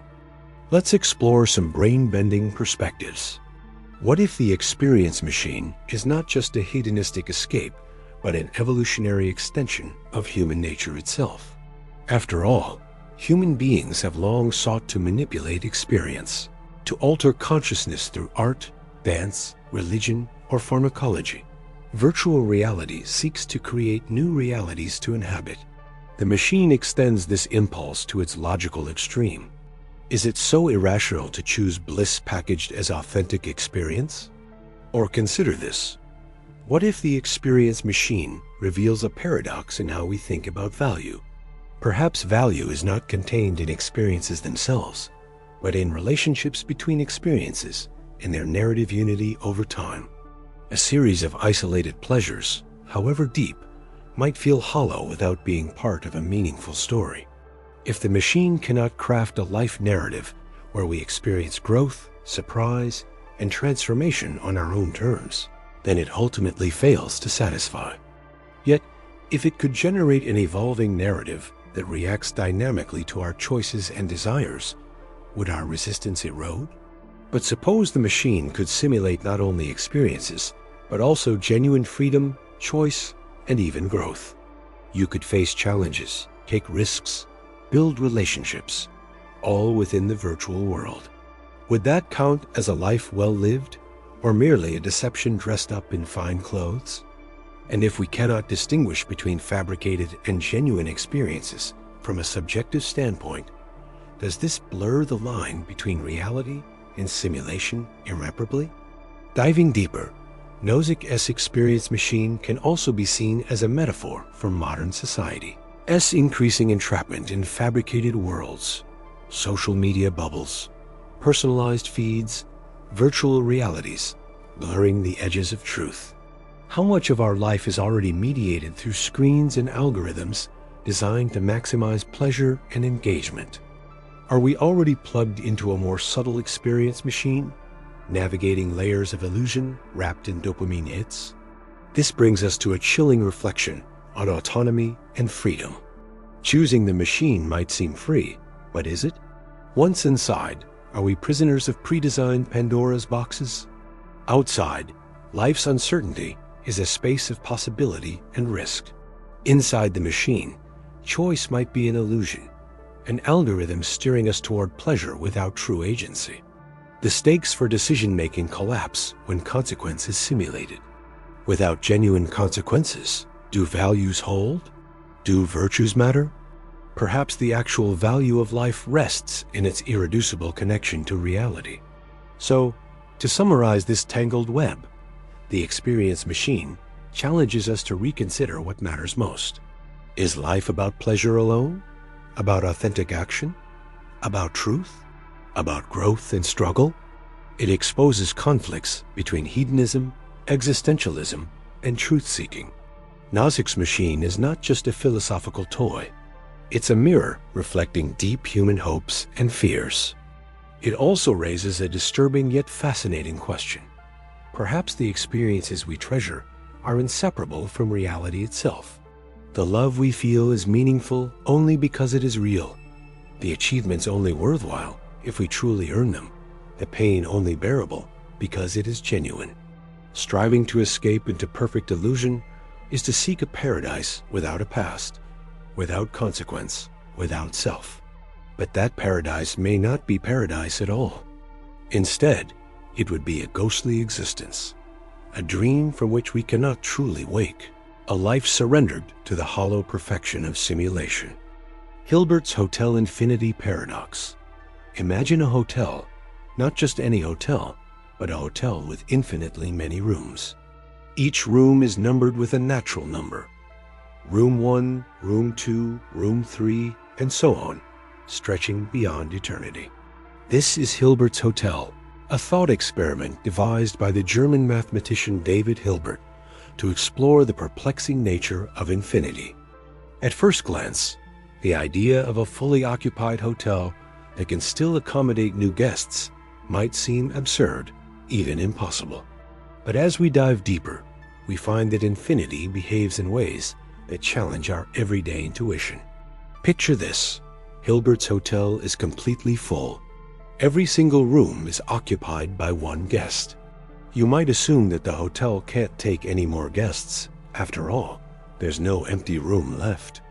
But what if a new guest arrives, seeking a place to stay? How can the hotel possibly accommodate this newcomer? The answer lies in the unique properties of infinite sets.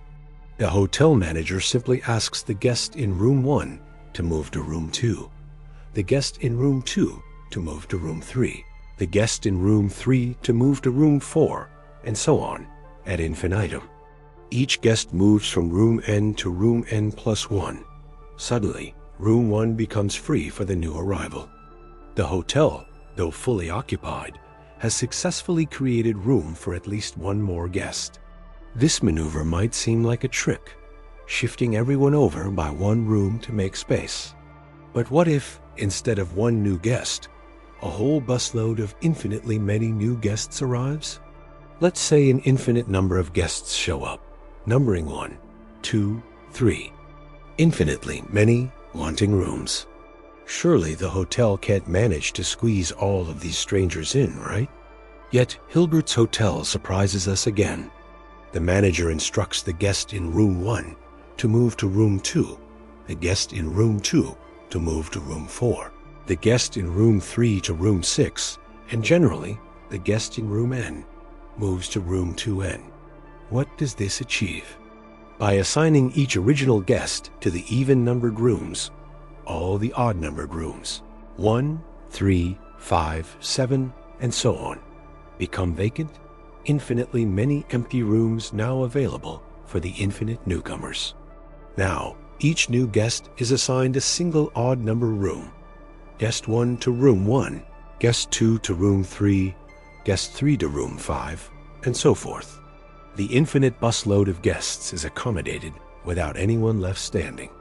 This mental experiment bends our intuitive understanding of space and quantity, illustrating that infinity defies the normal rules of addition that we learn as children. But the story doesn't end there. Suppose infinitely many infinite buses arrive, each containing infinitely many guests. Can the hotel handle this unprecedented influx? It sounds impossible, but Hilbert's Hotel isn't done bending reality just yet. To accommodate this, the manager employs a more sophisticated strategy, using prime factorization, a tool from number theory. Each current guest is first relocated to a special spot to free up all rooms again.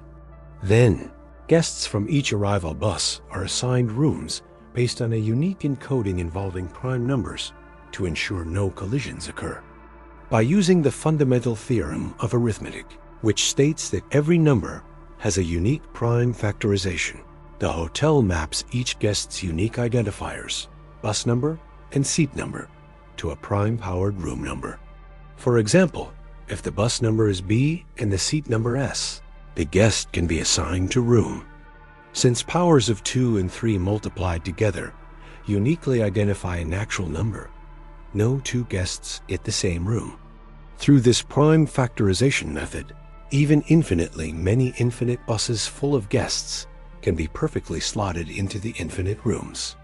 The hotel, despite being fully occupied at every point, continues to accommodate endless additions. It's as if the hotel is a limitless vessel, bending the very concept of capacity. Hilbert's Hotel shows us that infinite sets behave counterintuitively. Unlike finite sets, You can add elements to certain infinite sets and still have a set the same size as the original. In mathematical terms, the set of natural numbers is countably infinite, which means it can be put into one-to-one correspondence with any of its infinite subsets, even after adding infinitely many elements.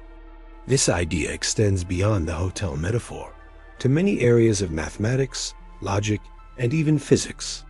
The hotel illustrates the idea that infinity is not a number but a concept, a kind of endless process or size that defies conventional measures. In philosophy, Hilbert's Hotel challenges our understanding of actual infinity versus potential infinity. Potential infinity is the idea that numbers go on without end, but you never arrive at infinity. Actual infinity treats infinity as a completed totality, a whole set containing infinitely many elements at once. Hilbert's Hotel assumes actual infinity. All rooms exist simultaneously, with each room attached to a unique natural number. This leads to paradoxes when applying infinite concepts to the real world. For example, an actually infinite number of guests creates puzzles in time and space. How can infinite guests check in one after another? How can infinitely many operations be completed? These paradoxes stretch into cosmology and theology, where infinite universes or eternal timeframes challenge human understanding, much like Hilbert's Hotel as infinite rooms stray beyond our typical grasp of capacity. The elegance of Hilbert's Hotel is its simplicity paired with depth. It uses straightforward logic to reveal profound truths about infinity. It serves as a gateway into the fascinating landscape of set theory, where infinite sets can be compared, counted, and related in surprising ways. This thought experiment also shows the importance of distinguishing different sizes or cardinalities of infinity, as mathematician Georg Cantor further explored. While the set of natural numbers is countably infinite, some infinite sets are uncountably infinite, larger in a very real mathematical sense. For instance, the set of real numbers between 0 and 1 cannot be listed in a sequence like natural numbers, making their infinity more vast. Hilbert's Hotel crystallizes the strangeness of infinite cardinalities. By imagining a concrete hotel, it gives us an accessible means to intuitively grasp otherwise abstract concepts like one-to-one correspondences, countability, and infinite capacity. It also invites us to reflect on how our finite minds grapple with the infinite. Through paradoxes and puzzles, we glimpse the boundaries of human cognition and the strange, beautiful structure of mathematics far beyond ordinary experience. The brain in a vat scenario. Imagine for a moment that everything you know, everything you see, touch, hear, and feel is an elaborate illusion. Not just an illusion in the ordinary sense, like a magic trick or a dream fading at dawn, but a total, unrelenting simulation. Not just your experiences, but your entire reality, your entire self, might be no more than electrical impulses fed directly into a brain, floating in a vat somewhere. Welcome to the mind-bending universe of the brain in a vat scenario. At first glance, this might sound like the plot of a science fiction movie, or a twisted thought experiment to make philosophers scratch their heads. But it's actually a deep and powerful challenge to our understanding of knowledge, reality, and perception. The brain in a vat scenario forces us to ask, how do we know that the world we experience is real?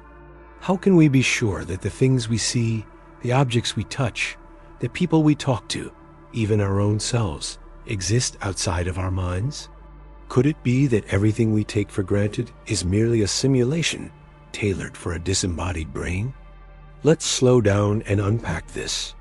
Imagine a vat, a dark container filled with life-sustaining fluid, capable of keeping a human brain alive and functioning. Now imagine that this brain has been removed from the body, no eyes, no ears, no skin, and connected to a supercomputer. This computer sends precise electrical signals to the brain's neurons, perfectly mimicking the sensory data the brain would normally receive from a living body interacting with the world. The brain sees colors, hears sounds, and feels textures. But all of it is artificial, an intricate digital puppet show created entirely by the supercomputer. From the brain's perspective, the experience is indistinguishable from waking life. The brain believes it is inhabiting a body in a world full of objects, people, and events. It has memories, emotions, sensations, and thoughts that seem entirely authentic. But in reality, it is nothing more than an organ suspended in a vat, tricked into believing it's alive and embedded in an external world. This is the brain in a vat scenario, and it is a centerpiece of modern philosophical skepticism. It draws heavily from the ideas of René Descartes, who famously posited the evil demon, an all-powerful deceiver, tricking him into believing a false reality. Today, the demon is replaced by the supercomputer, but the philosophical challenge remains the same. Can we know anything for certain if our impressions might be systematically manipulated? Or are all our beliefs about the external world doomed to uncertainty? Consider how the brain constructs reality in the first place. Our experiences come to us through sensory inputs: light hitting our eyes, vibrations reaching our ears, pressure signals from our skin. Our brain processes these signals to build a coherent model of the world, one that lets us navigate, survive, and thrive. But what if those inputs never truly come from an external world? What if they are synthetic? Then the beliefs formed upon this data might be radically mistaken. Here lies the crux of the problem. Epistemology, the study of knowledge, is shaken to its core by this scenario. How can knowledge be justified if the evidence for it is compatible with a vast array of false worlds? Every belief about what exists out there might be false in the brains in a vat world. You think you're looking at a bustling city street, but really, you're just a brain receiving electrical discharges. Yet, some philosophers argue that we can still say meaningful things about our experience, even if the external reality is unknown or unknowable. This leads to discussions about internalism versus externalism in epistemology, whether knowledge depends solely on what's internally accessible, or whether it also requires a proper causal connection to the external world. You might wonder, is this just a theoretical puzzle, or does it have practical implications? The brain in a vat scenario taps into contemporary concerns about virtual reality, artificial intelligence, and simulation theory. Scientists and futurists speculate that advanced future civilizations might run simulations indistinguishable from reality, trapping countless brains inside digital worlds of their own design. Could we ourselves be such brains inside a cosmic computer's vat? This thrusts us into a dizzying question. If you cannot tell the difference between genuine reality and a simulated one, does the distinction even matter? If reality is, in effect, the sum of your perceptions, is a simulated perception any less real in your day-to-day experience? Or does truth lie beyond experience, in the metaphysical realm, outside the brain's neural data? The challenge here is both unsettling and liberating. Unsettling because it casts doubt on the certainty of the world, you know. The chair you sit in, the voice you hear reading these words, the very self reflecting on this narrative. Liberating because it opens a door to radical reimaginings of consciousness, identity, and existence. Interestingly, modern neuroscience and technology bring the brain in a vat scenario closer to reality. In experiments with brain-machine interfaces, neuroscientists have wired animal brains to computers, creating closed loops where neural activity controls simulated environments and the brain receives synthetic feedback. While we have not yet reached the level of convincing human simulations, the trajectory is clear. The gap between thought experiment and technological possibility is narrowing. But what about the argument that even if you are a brain in a vat, the statement, "I am a brain in a vat," cannot be true or known? This is a dazzling twist known from the philosophy of language. If your concepts and words derive from experience with the real world, and all your experiences are vat-generated, then your vocabulary might fail to refer properly to real-world objects like brain or vat. This linguistic barrier means that you can neither truthfully state nor meaningfully conceive that you are a brain in a vat. It is as if the scenario's truth is inexpressible for the subjected mind. This paradox forms part of a lively debate called semantic externalism, the idea that meaning depends on factors external to the mind. According to W.V.O., Quine and Hilary Putnam, the meaning of brain and vat presupposes actual brains and vats in the world. If you are immersed in a simulation severed from those actual entities, your words fail to latch on to the real-world things. So, I am a brain in a vat becomes a false statement or one without coherent reference. So, the brain in a vat scenario both undermines and safeguards itself. It questions the certainty of knowledge and reality, threatening radical skepticism, but also exposes limits in how language and thought correlate to external reality, providing intriguing defenses against skeptical conclusions. Philosophers have attempted to break free from the skeptical paralysis the scenario induces by proposing varied responses. Some embrace skepticism, acknowledging that we cannot be absolutely certain about the external world, but still rely on pragmatic or probabilistic grounds to live and act. Others adopt a foundationalist stance, grounding knowledge in self-evident truths or indubitable beliefs. For example, Descartes, cogito, ergo sum. Even if you are a brain in a vat, you know at least that you exist as a thinking entity. You cannot doubt that you doubt. Alternatively, some propose externalist epistemologies, claiming knowledge requires reliable connection to the external world. In a radical twist, if you are a brain in a vat, you wouldn't have knowledge because the causal chain to the real world is broken. But if you aren't, then you do.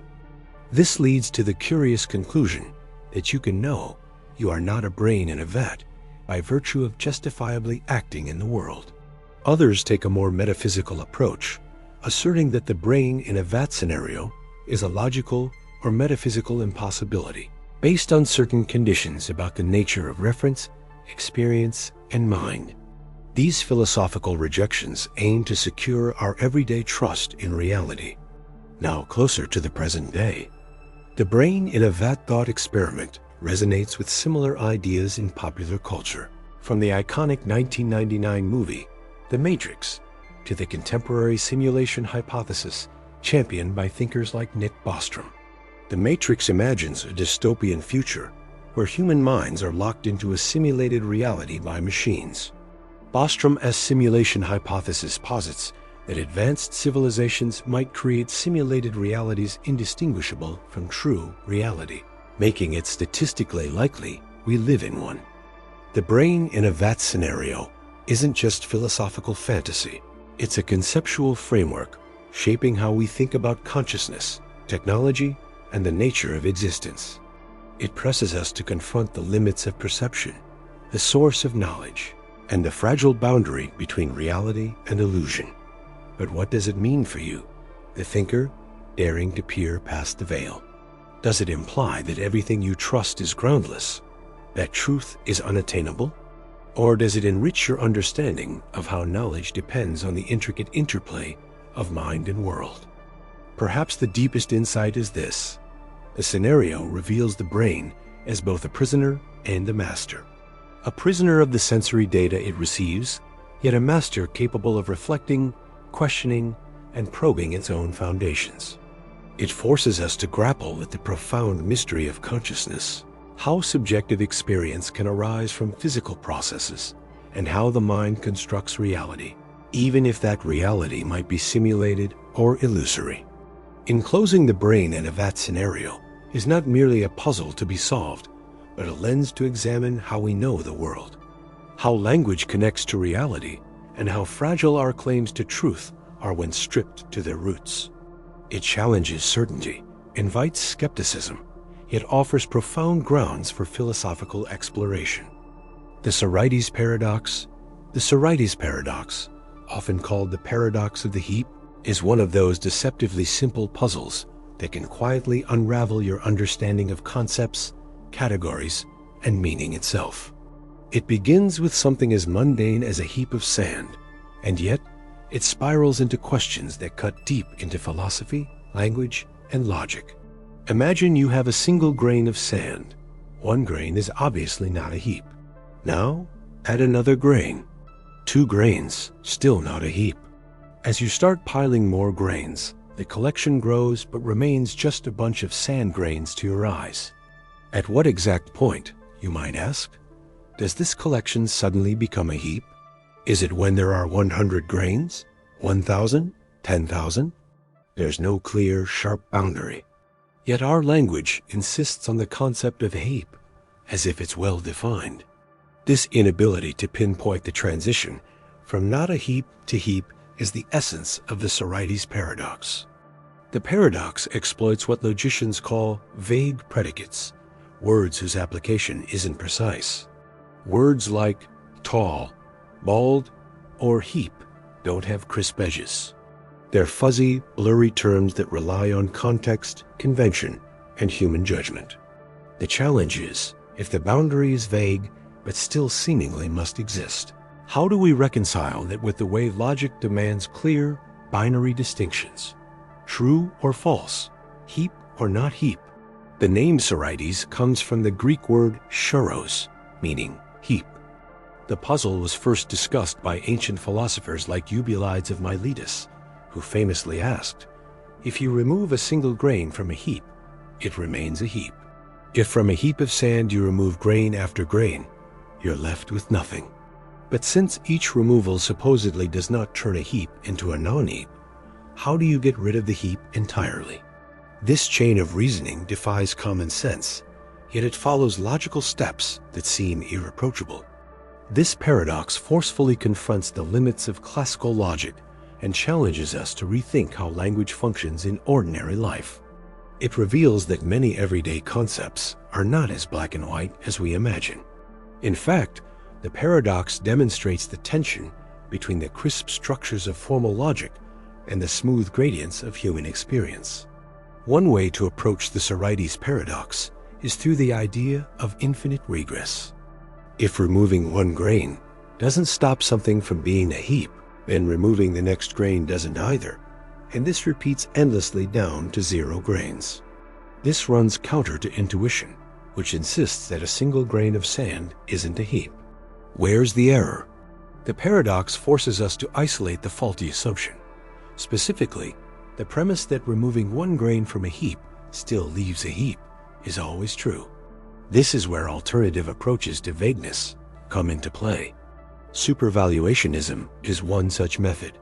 It suggests that vague statements like, "This is a heap," can be neither strictly true nor false when the number of grains is somewhere near the questionable boundary. Instead, it treats the statement as supertrue if it is true under all ways of making the language precise, and superfalse if false under all precisifications. For borderline cases, neither applies, so we accept a third logical truth value, something like undefined. This middle ground diverges from classical two-valued logic, opening a path where the paradox dissipates by relaxing the binary framework. Another approach is fuzzy logic, where truth values are not just 0 or 1, true or false, but any number between these extremes. So instead of "this is or isn't a heap," we say, "this is a heap to a degree of 0.75, or "this is a heap to a degree of 0.2. This gradient understanding fits more neatly with our intuition that certain heaps are definitely heaps, certain piles of sand definitely aren't, and some lie in between on a continuum. Fuzzy logic formalizes this continuum, enabling a gradual transition rather than an abrupt boundary. Yet, even these solutions do not fully dissolve the philosophical discomfort the Sorites paradox provokes. At its core, the paradox strikes at the heart of how meaning is constructed and communicated. It raises profound questions. How do we classify phenomena in a world that often resists neat categorization? Are categories inherent in reality, Or are they convenient fictions created by minds trying to impose order? Is there a natural demarcation between heap and non-heap? Or does the world exist as a fuzzy spectrum that language only imperfectly maps? Interestingly, the paradox isn't limited to heaps. It applies broadly wherever vague concepts exist. Consider the concept of baldness. If you have 0 hairs, you are bald. If you have 1 hair, you still might call yourself bald. 2 hairs? Probably still bald. But as you gain hairs, at what exact moment are you no longer bald? The Sorites paradox lurks here too, with the same troublesome slippery slope. Each incremental change doesn't seem to alter the category, yet cumulatively it does. This problem extends to many areas: age, poverty, health, even moral judgments.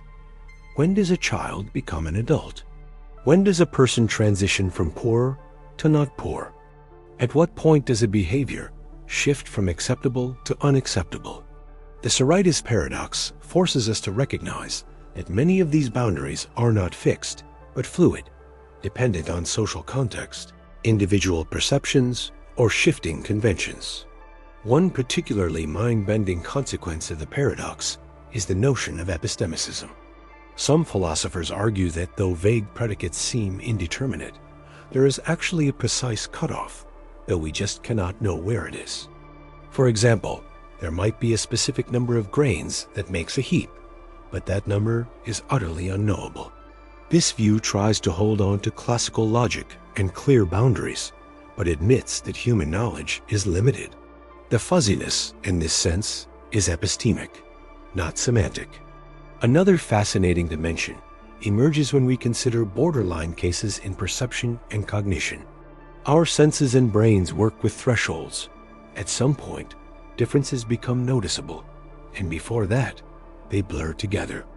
The Sorites paradox highlights how the human mind deals with and constructs these thresholds, suggesting that vagueness is tied deeply to how we experience the world. Philosophers have also explored the linguistic side of the problem. Some suggest that the paradox arises because natural language is not designed for precise categorization. Words like heap serve practical communication, not scientific demarcation. Trying to force them into rigid logical frameworks necessarily creates puzzles like the Sorites. Maybe the paradox reveals more about the limitations of language than about the world itself. Interestingly, modern computational linguistics and artificial intelligence must confront these issues too. How do machines process vague concepts? How do they distinguish between a heap and not a heap when programming requires definitive categories? The Sorites paradox here is a practical problem, not just an abstract quibble, pushing fields to invent new mathematical tools like fuzzy sets and probabilistic models to handle vagueness. The simplicity of the heap example hides a labyrinth of ideas. Each grain removed or added symbolizes the finer grain of meaning that slips through our grasp. The heap paradox invites us to question the very foundations of concepts and categories. It forces a confrontation between human language as inherent flexibility and the rigid logic frameworks we try to impose. So, what's the takeaway from the Sorites paradox? Perhaps it's humility. It reminds us that not all questions have neat answers. It challenges the assumption that every concept must have a precise definition. It pushes us to accept the messiness of reality and the limitations of language, urging the explorer's mindset to question, probe, and reconsider what seems obvious.